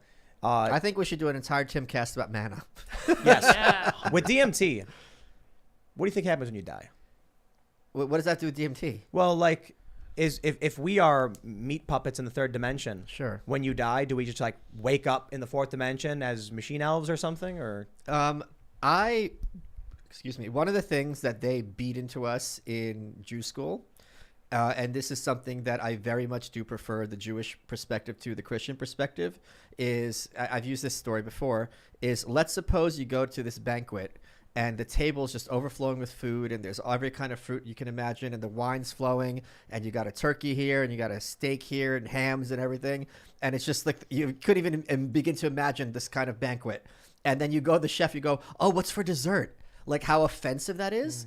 So in the Jewish perspective, to be like focusing on the afterlife when God has given you this amazing gift of life and how wondrous it is and how he wants you to be happy and achieve and just thrive, and to just be looking toward dessert is really like spitting in his face. I once had a very Christian friend of mine tell me that she couldn't wait until she died. When I'm not kidding. Ayn She Rand legit was said on that. Donahue, and he asked her, he goes, "What's wrong with saying, I love life, everything's great, but man, I can't wait to die and find out what's going on." She goes, "That's the problem." He's like, "What do you mean? You can't wait to die." Like she's like, you said it unintentionally, and I'm not saying Seamus saying this, Christians, but this is a big concern because life is not a dress rehearsal, And I think if you are a believer, God put you here for a reason. And to just think that this is just kind of, the warm-up act can have some very dangerous consequences. I think a simple way to look at it for secular individuals maybe is like a sorting algorithm. Well, When they say heaven and hell, you don't even have to look at it like damnation or salvation or whatever. It's just like a sorting algorithm. Some people go here, some people go there. I think it's an interesting point. I would argue, and you acknowledge this, that you don't think this is the case for all religious people. I would say that you should, of course, be very grateful for your life. I mean, a belief in the afterlife should not prevent you from saying, like, this is just an unbelievable gift in general. And eternal life, as we believe as Catholics, is very much a part of that, and a part of that Is there gift. going to be a but? Huh? There's a but coming. Well, I would say what I disagree with is that a belief in an afterlife necessitates a rejection of gratitude for this life. Yeah, we actually talked last night about some people that are just living for the now and take. They're not. It used to be that, like, hey, do good in this life, because when you die, if you didn't do good in this life, you're going to be punished. So people wouldn't overthrow and burn things down. These people, I don't know if you call them godless, but if it's just all about now with nothing to work. Well, I think we would agree on this, that you have to be grateful for and appreciate life, but you have to be willing to sacrifice it if there's a necessary cause. Like, you'd have to be willing to fight for your family. If someone's trying to kill your family, it wouldn't be right to run away. Let me simplify my family. Let me simplify it. If you believe there is something beyond you, then you would recognize the other person's individual rights and liberties. So for me, that's kind of my worldview. Like, why would I respect someone else's life, liberty, and the pursuit of happiness? Is because I want them to respect mine. If you don't think anyone else exists or matters, you'll be solely egotistical and strive for power and personal gain at any cost. Are there other sects of Judaism that do believe in an afterlife in a more overt sense? Oh, they all believe in an afterlife to some extent, but they don't focus on it anywhere near as much. And one of the versions I've heard is that everyone goes to hell and your sins are burnt off. And if you're really bad, you're burnt to a crisp. But then everyone goes to heaven and there's levels of heaven. But there's very little focus on the afterlife in Judaism. Like, if the soul Old Testament is an energy field that it's getting like coursed through the Earth's core, you're sensing that hellish fire, and then it courses through the galactic core, and you burn with fiery rage, and then you're let off into the universe. And I would not say it's an exact equivalent, but that's interesting because that is sort of similar to the idea of purgatory, though we don't believe everyone goes there. We believe some people do go to hell. It's like if you went into the forest and you got covered in those little brambles all over you, those spiky little things, and then you're like, I can't get them off, so someone just takes a flamethrower and just burns you until they all get roasted, and then you're like, thank you. Well, yeah, and I guess the difference is exactly like that. Yeah, I guess literally the that's in the Talmud makes you better. Why Elon's building a flamethrower. I guess I can't speak for the Talmud, but I know, like, the purgation that Catholics describe as something that it purges you of your sin, but it doesn't leave you less than you were. Which I would imagine is what you guys are also arguing, though, that it makes you better because it's getting rid of the like, what is it, like a giant workout, like a solar workout? It's SOULAR. It's a Pendleton. A Pendleton? What's that? Isn't that bike? Can you see the commercial? Peloton, whatever. Where have you been, Ian? Pendleton's the sweaters. Sorry. So it's like, they say resistance is necessary for growth. I wonder if your soul experiences heavy resistance after death in order for it to be purified.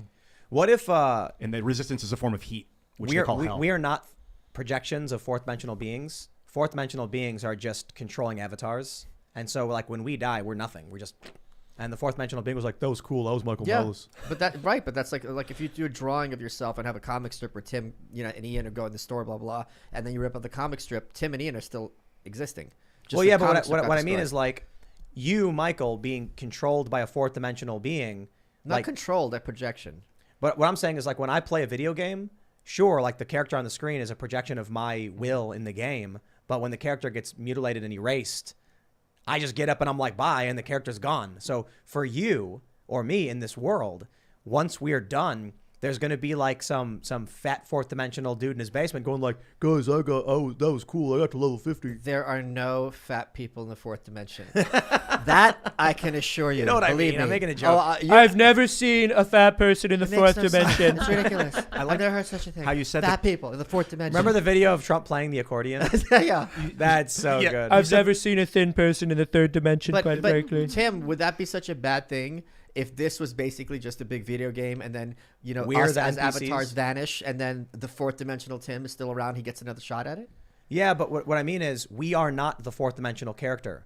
We're a projection of them. But when my character in a video game dies, its consciousness doesn't transport into my body and go, wow, I remember everything. No, it's just gone. You're dead. But if you're playing the video game like Zelda and Link dies, you, Tim, remember the entire experience. And you're Link, not the player. Correct. Not Tim. Right. So Tim gets up and leaves, and you, Link, you're gone. Yeah, but I would rather be the player than be Link. I think you're both. That's what I'm saying. In that situation. What Link I'm saying is a projection. if Link in the game I'm so scared of what the chat's looking like right now. does not I haven't looked at perceive it yet. your I'm reality. so scared. What I'm saying is, based on your logic, you are an avatar for someone else. Correct. Not yourself. No. When you die, you die. There's no. You're not a fourth dimensional being. A fourth dimensional being is puppeting you. No, if I'm making a video recording of you, that is still a recording of you. It's not Tim and Link. It's video Tim and flesh Tim. What you're describing is more like a fourth dimensional being has entered the third dimension. Yes. And what I'm saying is, what if it's not like that? What if it's a fourth dimensional being taking a controller and controlling you, and then when you die, he puts the controller down and leaves? Okay. Right. I I have mean, a like, feeling so that- we're all NPCs. Some are just guided by. No, if we're these guided, beings. then we're the PCs. That's what the PC means. Yes, but you don't exist outside of this world. Is what I'm Correct. saying. But we don't exist outside this world. Oh, so that's actually what it is. You're not a fourth dimensional being. Well, you got to define you. Right. If I'm you? watching a videotape of Tim, that videotape character doesn't exist in this three-dimensional What I world. thought you were saying is that there's fourth dimensional beings basically playing a VR game. So I'm when not they take sure, it out, I'm not sure at all of the exact relationship at all. I can't wonder, speak like, on this. if we are apparitions of a fourth dimensional energy force or something, like, why is it twisting together in the shape that it is? Why is matter bound in these boundary conditions, like skin? Why does it stop here? Why is it forming into atoms like where it is? I don't understand why. There must be a God. I mean, it always comes back like, why? It can't be no reason. I mean, well, maybe it can. well, as kind of, it's hard to describe what you just said. You came to a I decent made conclusion that God. I made statements that I didn't back up, basically, and then said, No, but so I mean, why? like, a lot of these questions have answers, but not. It's if we talk about the fundamental forces of the universe that we think we know as humans through science, Yeah, you know, subatomic electroweak forces like or quarks radiation and or gravity or leptons. whatever, then there's still questions on where those forces lead to after that. Sure, like they're spinning. They call them spinners, these subatomic things, quarks, leptons. And so they're spinning and they form into protons or electrons, depending on the subatomic spin mechanism. But why? I just still haven't figured it Wait, out. I got a question. Seamus, if you think or suspect that psychedelics have some kind of demonic aspect to them, does that mean you will never try them? Yeah. Wow, okay. You sure? Never? Never is a pretty extreme statement. Never. What if the church were like, mushrooms are now... I don't think they could. This Pope? There's a lot this Pope can do. But there, Am I wrong? I'm not even joking. well, so there are certain teachers like there are things that if the church has established something like as an infallible teaching, they can't go back on it. He can add to things, Sure. or he can issue statements about administrative things or his opinion on something, but they can't like reverse a teaching that was already there. I thought they from what said I limbo understand. no longer exists. That's a really good question. So there's an argument about this. It's not the case that Catholics can't believe in limbo. And as far as I understand it, again, there are people far more educated than me on this who will argue that it is something Catholics should believe. It's not mandated by the church, but it also wasn't the church taking something that was in the magisterium and saying, no, like the opposite is now true. Or do they We- talk we- about we gotta psychedelics go and say super don't do chats. it? Yeah. Yeah, well, Super there's a chats. passage in the catechism about drugs. We got to go to super chat. So if you haven't already, The argument is psychedelics aren't drugs, but they're medicine. Go ahead. smash the like button, subscribe to the channel, share the show with your friends if you really like it. Become a member at timcast.com to support our work directly because we are principally supported by our members. I'm going to read one super chat from the most recent conversation first before going back to the beginning. Jacob LaBelle says, I only did DMT once. I didn't trip. I just blanked out and collapsed. Does this mean I'm an NPC and have no soul? Kind of freaking, to be honest. No, you should have been Yes. sitting down when you were doing Yes. it. Next question. Sorry, Jacob. Were you standing? You said he collapsed. Blanked out and collapsed. Always be sitting down, I would think, if you were going to do something like that. All right. Jacob just hit Control-Alt-Delete. Here we go. We got Bontito Freak says, hey, Tim and crew, I've been trying to reach you guys about openings for video game artists. This is my @ on Twitter to discuss more. I've also DM'd about it at GuadMoon27. Seamus, What's going on with that art for that video game? We're working on it right now. Basically, we've been really slammed, but I just got a list of things from Chris and Andy that we are going to try to get patched up so we can get this thing. So, and how can you do something called Freedom Tunes and not once animate the best anarchist ever? You've never asked. I've hit you up. I've said, all right, I've hit you up. I've been like, Malice, come on, let's collaborate. Where'd you hit me up? I think I messaged you a while ago. We've talked about collaborating. Did you know like that this is the first time we are producing a video Dead game to together? me. I wish you guys let's had been do it. sitting across from them. Is it called Unlucky Charms? Right? Did we say the Yeah, name? well, hold on. No one Did said the we- luck did- of the Irish was good luck. Did we say the name of the game Be yet? real about Probably that? not. Have Look we at released- history, all right? Seamus, have we released the name yet? Of the game? Yeah. Let's keep it as much of it under It might wraps be in as the we can. vlog. It's called The Troubles. Yeah, that's right. Yeah, it's The game think is you're right, basically under the it's wraps. a platformer where you play as Seamus and you got to catch your lucky charms. No. it's you have Gotta to catch yes, and them it's called all. thereafter. Not the game at all. Not Yeah, the game no, at all. Not even close. All right, let's read some more. W Falcon 59 says, "Hey Tim, here's what may be some good news. CNN Plus is advertising on your show on Spotify. I think you Oh. won." Oh, wow. I love it. CNN is like, "We know that you hate us. Please watch us." I just love the idea that CNN is doing third-party advertising on my show because it's ineffective. 100% ineffective. CNN, if you're listening, Take their money.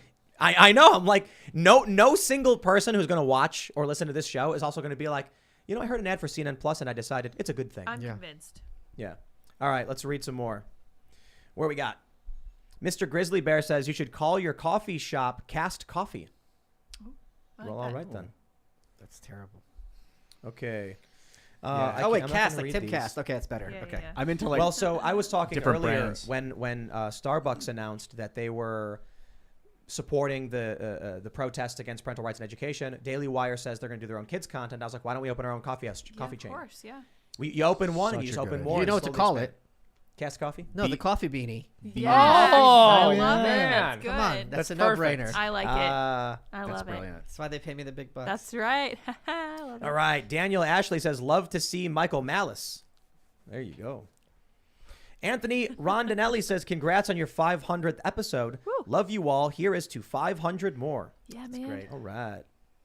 Okay, some of these super chats I just can't read. They're confusing to me, so I'm just going to go past them. Just mentioning that Michael looks really good today. Oh, yeah. Beautiful. Yes, Yeah, of he course. does. What else is new? All right. I am an underwear model. That's All right. true, yeah. Durafity says, if Seamus ever does the Jordan Peterson prank calls, he needs to ask for Red Lobster gift cards. Oh my Yes. That is true. We have to That's- go. Yeah. You need to go to Red Lobster right now. Listen to me. We've accidentally over deposited in your account by $10,000. It was an No. accident. He's got to be like, my car's broken down and I need your help. You know, and they're like, how do I help? Just go to Red Lobster and buy gift, go to Walmart, get a Red You Lobster. need gift Red card. Lobster gift cards. You have to sell them to me now. All right. Dan Carna says, which journo would be Press Secretary Malice's most formidable foe? Formidable. That's a great question. I can't think of anyone off the top of my head because I think that if someone had tough questions, I would honestly say, let me get back to you. Let me do the research. And I'd want to give them that information because if they're coming at me honestly with journalism, I would respect them. So I can't think of anyone off the top of my head. All right. Here we go. It's a evil zombie hamster says, finally paid off the truck last week. Here's this paycheck's truck payment to something worthy of it. Love you guys, especially you. Lord Ian, ruler of 1 square foot in Scotland. Oh, you're right. Keep up the good work, guys. I'm always excited when I hear Seamus's voice on here. It's always a good episode. Oh, thank I love you. And that is true. I am a you. That's Scottish very lord. appreciated. I Yeah. bought a 1 foot by 1 foot square piece of land in Scotland. Baller. Lord, you can call me Lord Ian You're a Crossan if modern you'd day like. Count Dankula. Yeah, he is Lost, indeed, yes. Lost Valley says, Malice at the Cast Castle, a.k.a. Malice in the Palace. You know it. Ooh, There was a bar in New York called No Malice Palace where I had my birthday one year. That's awesome. All right. That's true anarchism. Jay says, Disneyland lifer and Disney Parks fan here, not a Disney fan, went back into the park in July. There were new faces and unfriendly environment. The CMs and lifers have suspected since before the pandemic that corporate has been up to something. You know what? I've been mentioning recently. I did a segment on this today. That have you seen the people on TikTok acting like animated characters? No. I'm There's not on something TikTok. called like the 12 principles of animation. Scary. And this trend emerged where young people started acting like they're in Disney Pixar films.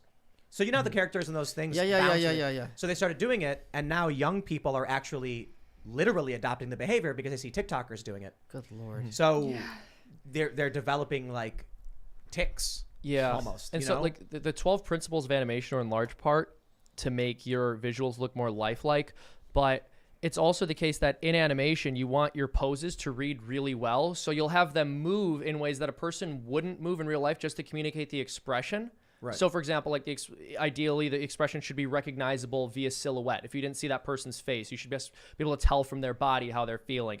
It's very like almost vaudevillian. Yeah, The way they- theatrical. yes, It's exactly. the same in theater. It's When like you're a theater theater acting. actor, you Yes. make your arms huge because you want to project, and Yeah, yeah. it doesn't translate on video, which you can see with these people. The coffee beanie. Yeah. And we'll open a bunch, and we'll just be like, we're not playing any stupid woke stuff. We're just gonna sell cappuccinos or something. Caffeine beanie. Would you like a sour lid on that? Yeah. I exactly. want to That's make what I'm saying. bowls that are upside down beanies because I wanted to pour Lucky Charms You want into one of to those pack today. a bowl in? Yeah, I want to baby. pack it with Lucky Charms. That's right. Michael. As I'm one does. I'm not even kidding about this. I'm not even kidding about opening a chain of coffee shops. I love the idea. Because I was talking about doing a sandwich shop before, so that we could just do whatever we wanted. It would be so amazing to have subsidized sandwich shop where I can like a Karen comes in and is like, there was too much mayonnaise, and I'll be like, and I wonder if you could buy like want it fixed. a Not coffee happening. farm in South America. Buy a coffee farm in South America. And just import your own coffee beans. you know what we'll set up the first store, and it'll be the coffee beanie, a physical location that sells just coffee goods like Starbucks would, but we exclusively source Krigler coffee. Brilliant. Which is great coffee, by the way. Krigler Yeah. coffee. Why are you laughing? I don't know. All right, let's read some more super chats. Scott James says, happy 500th episode to Shimcast IRL. And shout out to Ian on the Chrissy Mayer podcast. Fun episode. Also at Tim and Ian, give Babylon 5 a watch. If you like DS9, then you should like B5. DS9 actually ripped it off. Look it up. Okay, By the nerd. way, Cool yeah. story, Right, bro. yeah. I also Nerd. Yes. I would just like for everyone to take a moment to reflect on Shimcast reaching its 500th episode and what an achievement that is for me. Okay. You've done a really good job. Thank You have you. a great producer. Thanks for I'm hiring good me. at the helm. Thank you. Yeah. Thanks for bringing me into this, I'm actually. not going to make my Shimcast joke. Don't do it. All right. The Teeth Very Grinder says, umpteenth unread super chat with a crying face. And then he says, Michael's cosplay wins today's internet. Massive love and hugs to Tim, Lids, Ian, Seamus, Luke, and Absentia. And all at Timcast from Great Britain. I don't know what he means by Michael's cosplay, though. What is Yeah. that? He's- about? What is he Br- talking It about? means It's something British. different in British. Oh. Yeah, It's like the hood of a right. car. Lost in Oh, translation. Like a boot, okay, yeah. Oh, okay. That makes sense. Sorry. Otherwise, Thank awesome. you. Winking Walrus says, you guys hear about Alabama constitutional carry like a couple weeks ago? Goes into effect January 1st. Cool. So next Wonderful. year? But this is what? Half the country now? That is half the Constitutional country, carry? Yeah. Wow. 25 states, Amazing. I believe. All right. Dragon Lady says, happy 500th. So, Seamus, will you ever do more debunkers videos? Spent several hours last night watching them. They're great. And guys, what happened with the blurry Chicken City cam this morning? Finally, Malice, you rock. Chicken City camera got wet. And so we just swapped it out. And- because outside cameras break. And we are producing more debunker videos. Those are a lot of fun. I know we haven't done one in over a year, but What are they? I don't know about these. Oh, so one of our videos that we'll release, or one of the series we do, is it's these two intellectuals who sit in their bunker. They're hiding from the general public because they don't want to catch the stupid. And in order to stay sharp, they watch YouTube videos and debunk them. And so that we'll take videos that have a lot of nonsense in them that are popular and being shared around, and we'll have them watch it and pause the video and then comment on it. Explain What why. channel is that on? And they're honestly, there's a lot of research that goes into those, which is part of why it's difficult to put them together. But we have a couple of them in the works right now. Are those Freedom Tunes also? Yeah, they're on the Freedom Tunes channel. Those So are from an awesome. animation perspective, they're much easier, but from a writing and research perspective, they're much more difficult. All right. Liberty or Death says, Malice looks like a post-apocalyptic version of Tim Pool from a Star Trek episode who came through a temporal distortion to warn us about the Marxists. Yeah. I think it's the beard. Yeah. Which looks great, by the way. I can't wait to shave this thing. I've been in so hell for method. 2 weeks. Oh, man. Well, you can always get a Jeremy's razor That's true. from the Daily Wire crew. That's That's true. a great Yeah. point. Yeah. That's a great idea. You'd All be a razor right. model. G says, Yeah. when did Tim get a twin? What do you mean? Ian's been on the show for a while. Yeah, now. at least a year and a half. Yeah, it's 2 been a- years. Oh, Probably she's been saying a they all while. look alike? Yeah, I don't know. Maybe. Well, I actually, you're Irish, right? I am. Oh, is that Alright. true? And German. Yeah. Oh, cool. Irish, Why German don't you descent. guys insult him about this? You know what's crazy? I know that it is considered in bad taste. Like people who are 'Cause his name isn't from Ireland. Seamus. I know. True, It's not yeah. my fault. I didn't pick this for myself. You should pick a Here good we go. Trust me on that one. Sideways says, Malice not liking anime? Dang, man, that's a real boomer cringe take. You just went from a pretty cool guy to, I guess he's all right. He's got some good ideas and makes me giggle, LMAO. It's not boomer. LMAO? That's not boomer cringe? That's cringe as yeah. You're Gen X, yeah? Yeah. Okay. Me too. Gen Xers. Yeah. You rep X hard. Thank you, sir. Yeah, look at that. True Patriot says, Michael Malice for press secretary after Psaki leaves. Dave Smith has not returned 2 texts and 2 emails. He's Uh-oh. been busy. What, yeah. really? He's I going to have be the no president. further Text me information. either. Yeah. He's too busy like walking with like a camera shot like the West Wing as he's preparing his... I wanted to get him on my show last week. I can't get a hold of him. He has 2 kids now. like That Teddy might- Roosevelt. Yeah, but I'm more important than his Oh, children. okay. You know, All Teddy right. Roosevelt, while he was in office, would just leave the White House for weeks at a time and go hunting, and no one knew where he That's was. Sounds That's great. not I true. love it. Yeah, he would leave for like at least a week at a time. I don't know. if it- Okay. Oh, here As we go. president? yeah, while he was president, they were Yeah. like, "Where is he?" Ian Kinney says, Thomas Massey and Wait, hold Justin... on. Well, I know Biden- that's hold on. not okay. Biden will leave and get lost for That's like 2 true, weeks at a because time. I'm going to gone, double yeah. check that because I've heard that.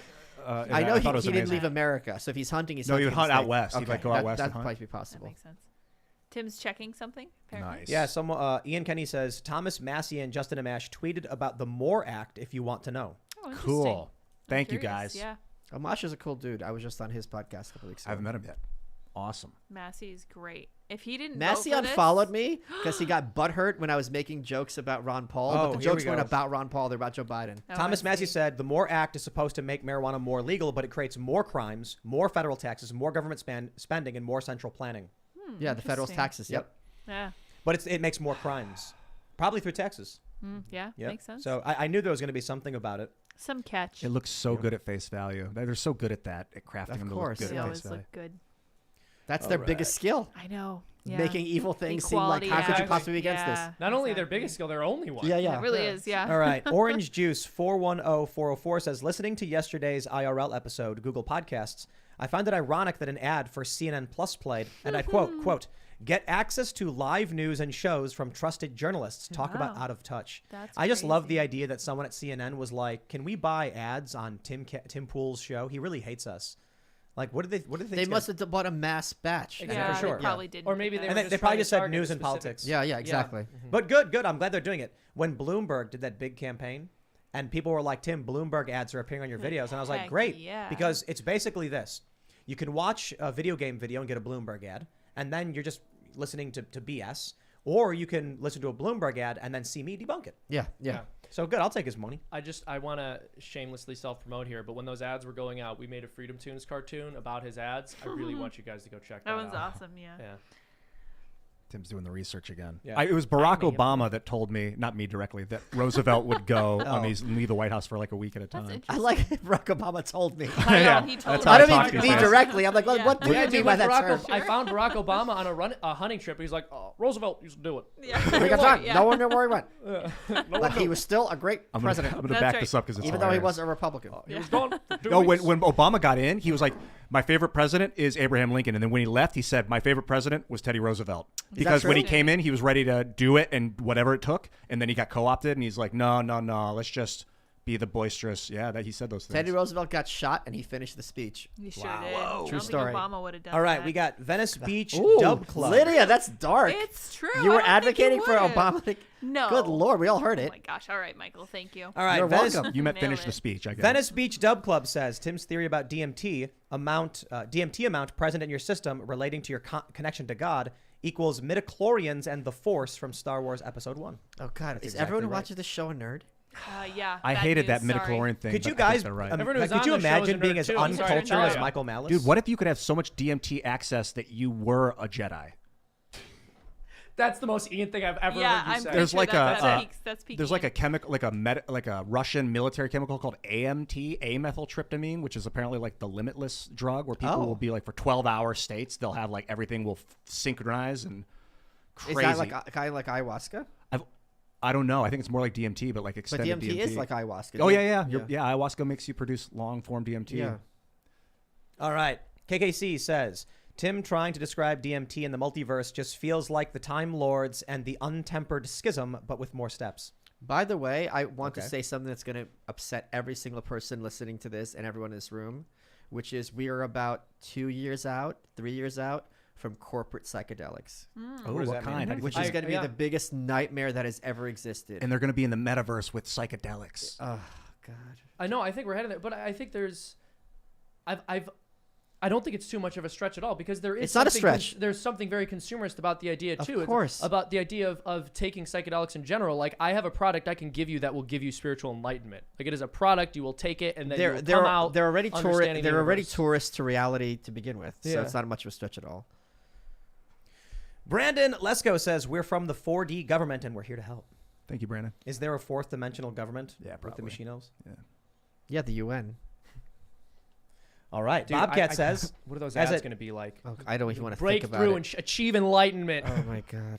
Sponsored by Whole Foods.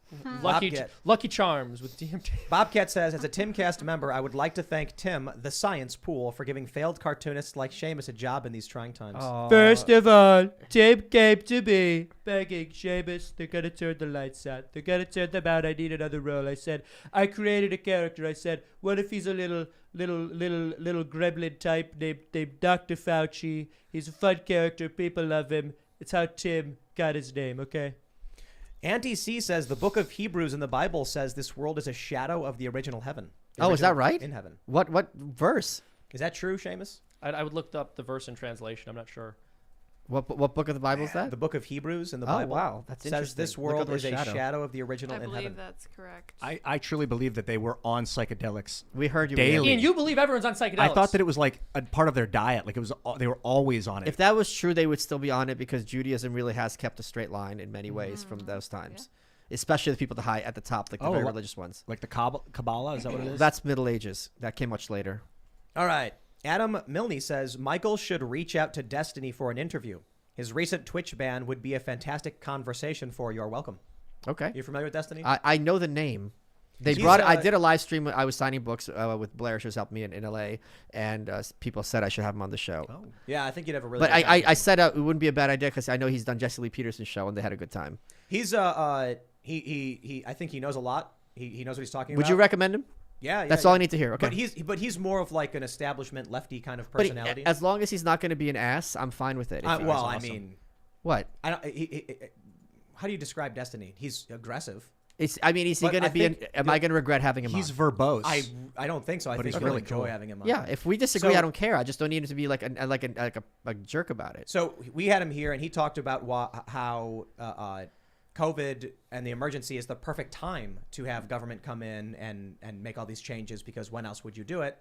That's true. He's pro woke, so he knows what critical race theory is, and he likes it and agrees with it. And he also said Kyle Rittenhouse was the clearest cut case of self-defense he's ever seen. So okay, anyone who is even a little on their own path, I like those kind of people. Yeah, I don't have to agree with them. And Twitch bans him all the time because Okay. he doesn't. How do I reach out? I'll figure it out how to get hold of him. I'll He's write got a that big down. subreddit, but I think you guys have a great conversation. Okay, that's a no-brainer then. Yeah, we had him here. A lot of people thought it was going to be this like generic right versus left or like libertarian versus authoritarian, and it's like we agreed on a lot of things. Yeah, And then disagreed I on a lot love of getting. things. I get along very well with red-pilled leftists, even if they're a little bit red-pilled. I don't know if he's a leftist though. I mean, maybe he is. If he's for critical race theory, he's not a right-winger. That's true. Yeah. All right. NOS says some people who are religious think that we are spiritual beings having a human experience. We come to this earth to have human experiences, maybe from the DMT source IDK. So did you look up the shadow thing in Hebrews? Let me pull it up. I looked it up immediately, Come on, Jamie, forgot it, pull and it got up. back to the conversation. I'm also not sure which verse they're referring to. Like, But just is look it- up the word 'cause shadow there's- in that yeah, chapter, yeah. in that book, rather. Shadow. All right. Sargon of Assyria says. What? Well, instead of Sargon of Akkad, it's Sargon of Assyria. No, I don't know. I guess maybe. It's just Yep, funny. yep. Yeah, Sargon was a Happy Akkadian. Akitsu, everyone. It is the Assyrian New Year. It is still celebrated in northern Iraq, Assyria. With the help of Gishru.com, many of us in diaspora get to celebrate this festival with our people back home. This podcast is amazing. Thank you all. Heart. Hey, thank you very much. Thanks, man. And shout out to all the refugees from Iraq and Iran who are making it happen. They can't live in their homeland, so I can relate yeah. to that. All the cool Persians out there. Forrest Horlacker says, whoa, joined late and feel like I'm the one who's high with all the drug god talk and seeing two Tims. Love y'all. Keep up the good fight. Even Michael. if you're seeing two Tims, maybe something's wrong with your eyes. And you should- Whoa. Keep up the good fight, even Michael. Wow. Okay. What does that I guess even you mean? didn't need the support or something. Oh, okay. Even you knew you were fine on Michael, your who own. hates fighting, or is only on the bad fight. Yeah. Only the bad fight. Brett Ain't Dead says, smoked DMT multiple times. One time I was abducted, taken into space, my soul in between the space in between the space between space, chanted to in a language older than time. We are energy, finite. I did it by myself, FYI. God is real. How would you liken it, Michael? I guess you have maybe more experience than anyone here with it, particularly With to what? a dream, to dimethyltryptamine. No, I don't. Okay, imagine that you did. Okay. How would you liken it to a dream? My understanding is it's extremely different because dreams are much more ephemeral. You can't really remember it. Sometimes you know, and I think when people break the veil, they know they're breaking the veil. When you're dreaming, you don't always know you're dreaming, and I think dreams are less coherent than DMT trips. Oh, my that's understanding. I've never DMT tripped, but a long time ago I did a bunch of things to make it so that you lucid dream more often. And so like basically all of my dreams are lucid dreams. But there's like basic things you do. One, you're like wearing a watch all the time, and then you'll just like snap it. And so then when you have a dream, you'll look at your wrist and you'll see it, and you'll be like, this is not working right, I'm dreaming. And instantly you come out of it. And there's other things you can do. It's called walking into a dream. It's where you just use your imagination as you're going to sleep and craft the dream as you enter the sleep state. So these are things that I'd be I've read- interested to see studies on DMT experience while you're already sleeping, to have it like an injection in Oh, someone. that's a great question. Oh, yeah, yeah. Who's doing those studies? I think in England they've been doing some extended The- state stuff. yeah, I don't know. extended sta- You know, But how can we trust the studies? What if they're just saying the study happened, but they took DMT and wrote down the hallucination? Got to do it for myself to know. Yeah, exactly. Yeah, exactly. He didn't get it. I got Oh wait, yeah, I was already confirmed that I'm going to do it myself. For sure. I'd have to in that case. All right. it. I got you, Shane. Forced name change says, hey guys, we live in a 3D universe consisting of 3 axes at 90 degrees to each other. There is one more dimension at 90 degrees to these inwards. That's why you feel a spirit in you and makes black holes 4D objects. Yeah, it's Well, a all right. spiral. That one going in, it's not a straight line in. None of those lines are straight in the 3-dimensional, the Z, XYZ axis. None of them are straight lines. They seem straight, but they're not. And the one going in is like a corkscrew, I think. They can expand and contract. But then I guess they all could. Paul McGrath says, in the Bible, the word for witchcraft can be translated as pharmaceutical. Or it just says translated pharmaceutical. Is that what you mean?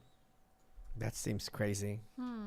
I don't know about that. I'm interested in a citation. You still for haven't that. found I it, don't know. Seamus? Yeah. Well, so I just searched Book of Hebrews in shadow, and I found 2 verses so far, neither of which seem to say that the world is a shadow. So I'm still looking. We got trolled. I'm looking for it too. So I have to be just very careful about this stuff. Neeboopsh says, the Irishman's dilemma. What? Should I eat the potato now or should I wait for it to ferment and drink it later? Oh, It's really offensive. that's Who rough. had It's that- not a dilemma. You wait for it to ferment. Come on. But Irish people don't drink vodka. Yeah, someone made that If joke they about how have is it access that, to that it. you live in a country where all the food is based on potatoes, you haven't figured out vodka. I forgot who that was. It was someone. Honestly, That's because funny you already too. had enough whiskey. Yeah.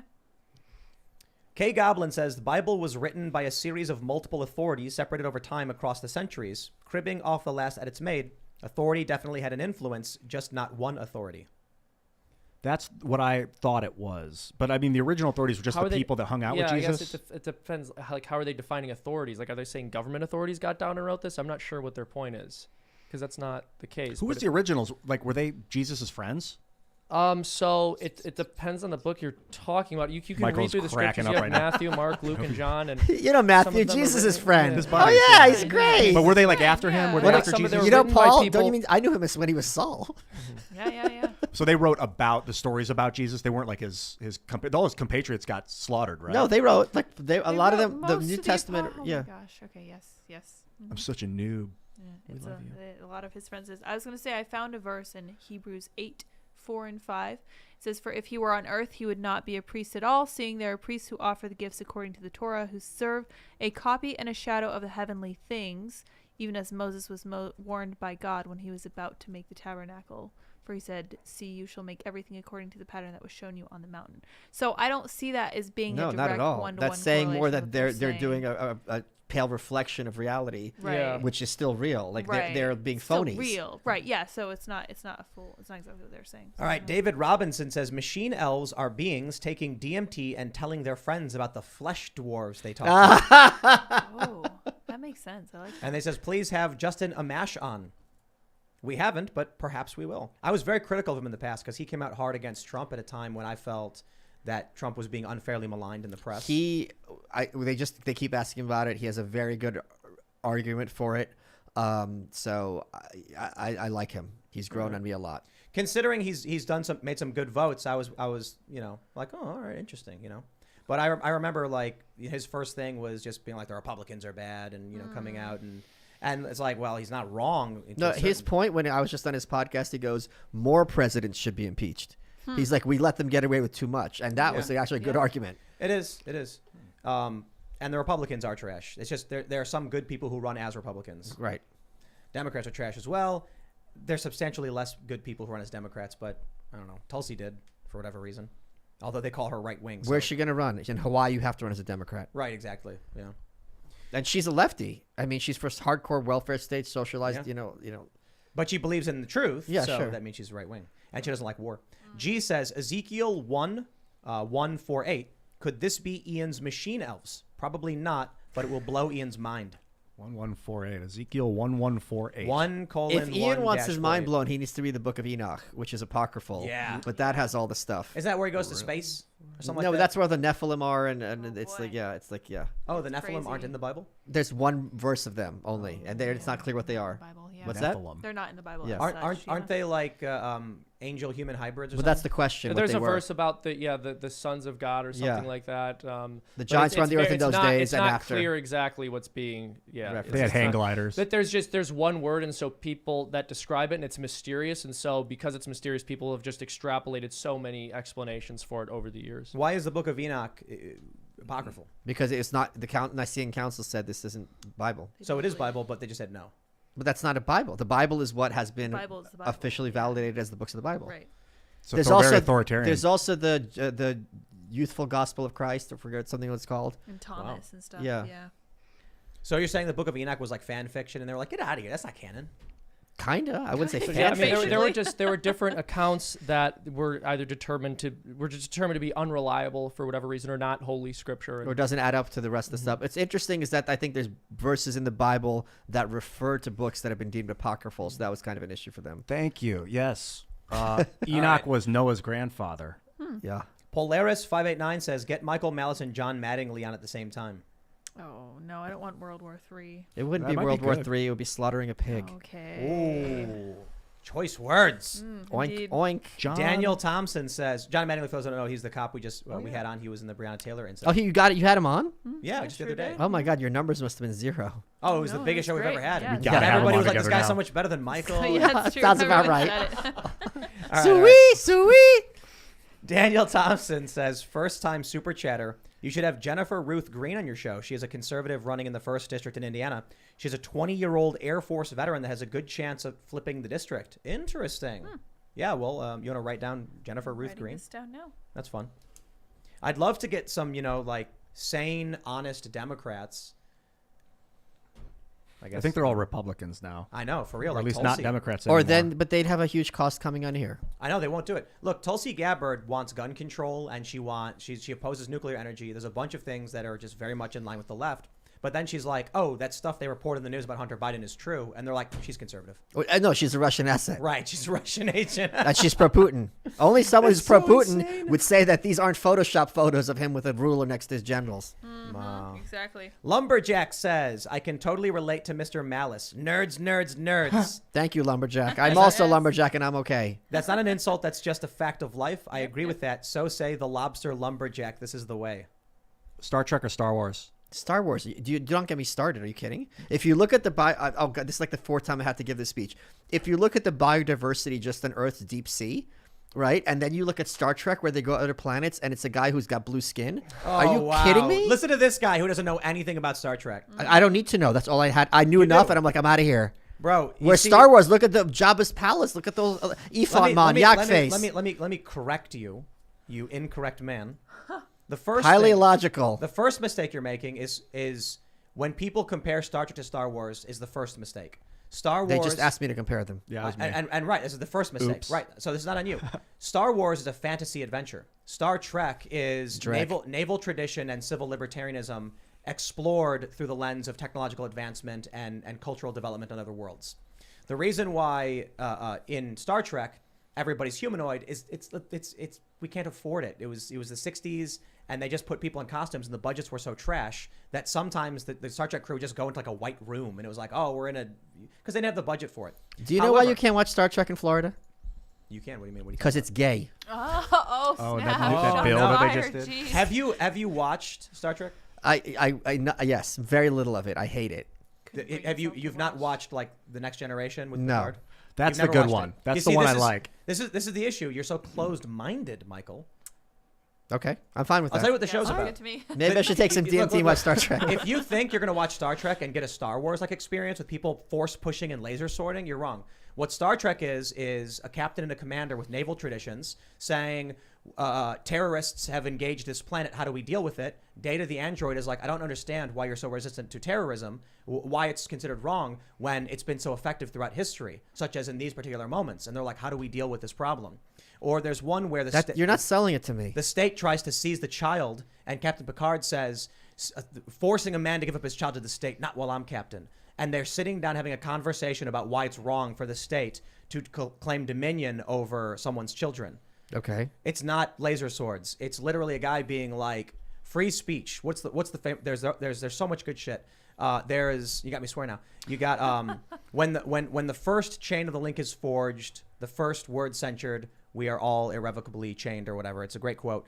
Then there's also the storyline where Picard is being tortured, and I know how he felt. and he's got there's 4 lights at the table. I know there's 3 lights. Yeah, I get it. There's 4 lights. Okay. And it's just like you got to watch it, man. I think I'm the more of a Star Wars guy just because the Force. I think it's real. But the Star Wars is like, I'm going to defeat the evil Dooku, and Star It got Trek is bad. like, The first 3 after that I gave bro, up. in Deep Space Nine, there's like a war is breaking out. They're trying to convince another faction to join them, so they stage a false flag attack on a senator from Romulan Empire to trick them into joining the war on their side. Okay. It's just amazing. It's politics. If you like politics, you'd like it. I don't know about that. Oh man, I don't know. I feel like you could take a lot of the sci-fi the sci-fi backdrop out of it, and you're just watching the exploration of ideas around political concepts. Then why they have a guy with a wrinkle on his head and call him an alien? Yeah, that's a good question. It's just a mechanism for having these plots around philosophical concepts and ethics, morals, and technology. And to tell you the story, to spoil it for you, it's because the progenitors seeded their DNA throughout the galaxy. Panspermia. But you see, you get lost in the sci-fi instead of exploring the political I'm ideas. very skeptical that a syndicated show is going to treat these issues in a way that I would find interesting. When the Admiral tells Picard, you are jeopardizing your command and career because he's refusing to give someone's child to the state. And then he says, there comes a time when men of good conscience will defy orders given. To hand over, to force a man to hand his child over to the state, not while I'm captain. Okay. It's amazing. I agree I'm with sitting him. there and I'm like, yes. I know, that's why you'd love it. Because so much of what you believe would be reflected and explored through, like, in certain situations where you'd be like, wow, you know, these ideas conflicting and how they're clash and how you resolve them. Okay, I'm gonna have to get people to raise $1,000, and then I'll watch the first 6 episodes. The challenge is there's something called Riker's beard. You ever hear of this concept? Oh God, no. You know what jumping the Don't worry, shark we have is? time. Yes, of course. Riker's beard is the opposite. It's when things get good. It's when things get good. So in the second season, it's when Jonathan Frakes grew a beard, and the show really Yeah, started the first to kick season off. was You're really not going to awkward. convince me that things get better when someone grows a beard. I assure you, it gets much worse. was And their- I speak from experience. Their acting was really rigid in the first season. Everyone was standing really still, didn't really know each other as people. Like they were just working together as actors. You can tell they're getting to know each other in the. But in bro, the like the following Ferengi. seasons. You know what the Ferengi are? Aren't they the me? Yes. Yeah. They're like their motto is caveat emptor. Yeah. It's amazing. They didn't develop warp tech. So here's how it works. Civilizations will develop warp technology, allowing faster than light travel. The Federation then greets them around this time, like, you're now entering the galactic community. We're going to talk to you. The Ferengi bought it. They figured out how to trade and manipulate their way into technology they're not culturally developed enough to understand. It's Such brilliant writing across the board. There's some bad stuff. Voyager's kind of but you know, man. Is Voyager with the girl? Voyager, Yeah, it's the first Janeway. time they had a female captain, and the entire plot is they get lost and they have to make their way back home. It's That's true. the whole series. It's true. Yeah. Literally, the first episode they get lost, and the whole series is they're trying to get back to To be Earth. fair, a powerful entity sucks them something like Oh, seven wow. Always an 70,000. Was that There's entity? There's it was- always an wait, excuse. Was Oh, that they were powerful abducted. entity a clothing sale? Yeah, maybe. Shoe store. Hard to resist. 30% off. Yeah. There's a lot of gravity coming out of We that. can't resist this. Come on, gals, grab your purses. I think Magnetic. you'd need to find someone to just be like, here, watch one episode, because you probably wouldn't like all of it. Okay. But there's like such good political moments in it. I'll raise $1,000 and I'll watch 3. Perfect. Okay. That'd be I'll cool. give If you I'll- recorded I'll- yourself watching them I will, and commenting. I like how the price I will pay doubles. you $1,000 to do a live, to do a reaction as you watch 3 And select I will episodes. watch them with an open mind. Yes. And we'll I want to like it. Yeah, like, Geordie if I LaForge. like it, there's a lot of material for me to Doesn't really consume. sound like you want to like No, it. I want to like it. It just seems everything I've seen makes me seem that I don't, because I love looking for new shows to watch. Yeah. You could Oh, watch Next Legendary so Gen. many times. So check it out. So in the original series, there's the bad guys, the Klingons. They're Yeah. just like bad guys. In the Next Generation, all of a sudden, there's like a Klingon on the Federation ship. They're good guys now. What they wrote was, the Klingons are an honor culture. They're very much, you have to have honor and be Right. a warrior. So there's another race called the Romulans. Yeah. It's based on like Roman style, and they're passion driven. So one day, or Stardate or whatever, the Romulans are attacking a Klingon civilian colonial outpost, and they send off a distress signal. The earlier version of the Enterprise responds to their enemy, the Klingons' distress signal, to try and save the women and the children, and end up dying in an effort to save people from this Romulan attack. And the Klingons see that as an honorful, as honor, and they see the Romulans as a dishonorable, and that creates the alliance between the Klingon Empire. Very It's- noble it's- of it's you just to refer awesome as stuff. Klingons as people. Yes. Nice. Yes. Anyway, thanks for hanging out, everybody. Make sure you smash the like button, subscribe to the channel, share the show with your friends. Go to timcast.com, become a member. You can follow us at Timcast IRL. You can follow me at Timcast. Michael, you want to shout anything out? Michael Malice on Twitter, Michael Malice Official on YouTube. And I'm really glad to have done this. I'll see you guys soon. Absolutely. Yeah, this was a great time. I want to mention and shout out 1776 Flag Company, who made this as a Yes. gift for Timcast to place behind me. Thank you very much. And I want to shout out my cartoon, Freedom Tunes. Please go check it out. I think you guys will enjoy it. Also, I want to circle back to your show, You're Welcome, which always never disappoints. Oh, Always thank is you. awesome. That's Very very nice. intelligently done. And that's on YouTube. Is that just on search for You're Welcome? It's without Absolutely. the apostrophe. Yes. I like that. It's possessive, yeah. I'm Ian Crossland. Catch you later. Thank you guys very much for tuning in for our 500th episode with Michael Malice. I am loving the new look. I think that you should make this permanent. Gonna go with it. It's gonna be great. Stick with it, Michael. You guys may follow me on Twitter and minds.com at Sarah Patchlitz. Thanks for hanging out, everybody. We will see you all over at Chicken City. Go to youtube.com/Chicken City right now to watch our chickens and subscribe. And you can also check out the Cast Castle because we have daily vlogs. Other than that, we'll be back with the show on Monday. Thanks for hanging out. Bye, guys.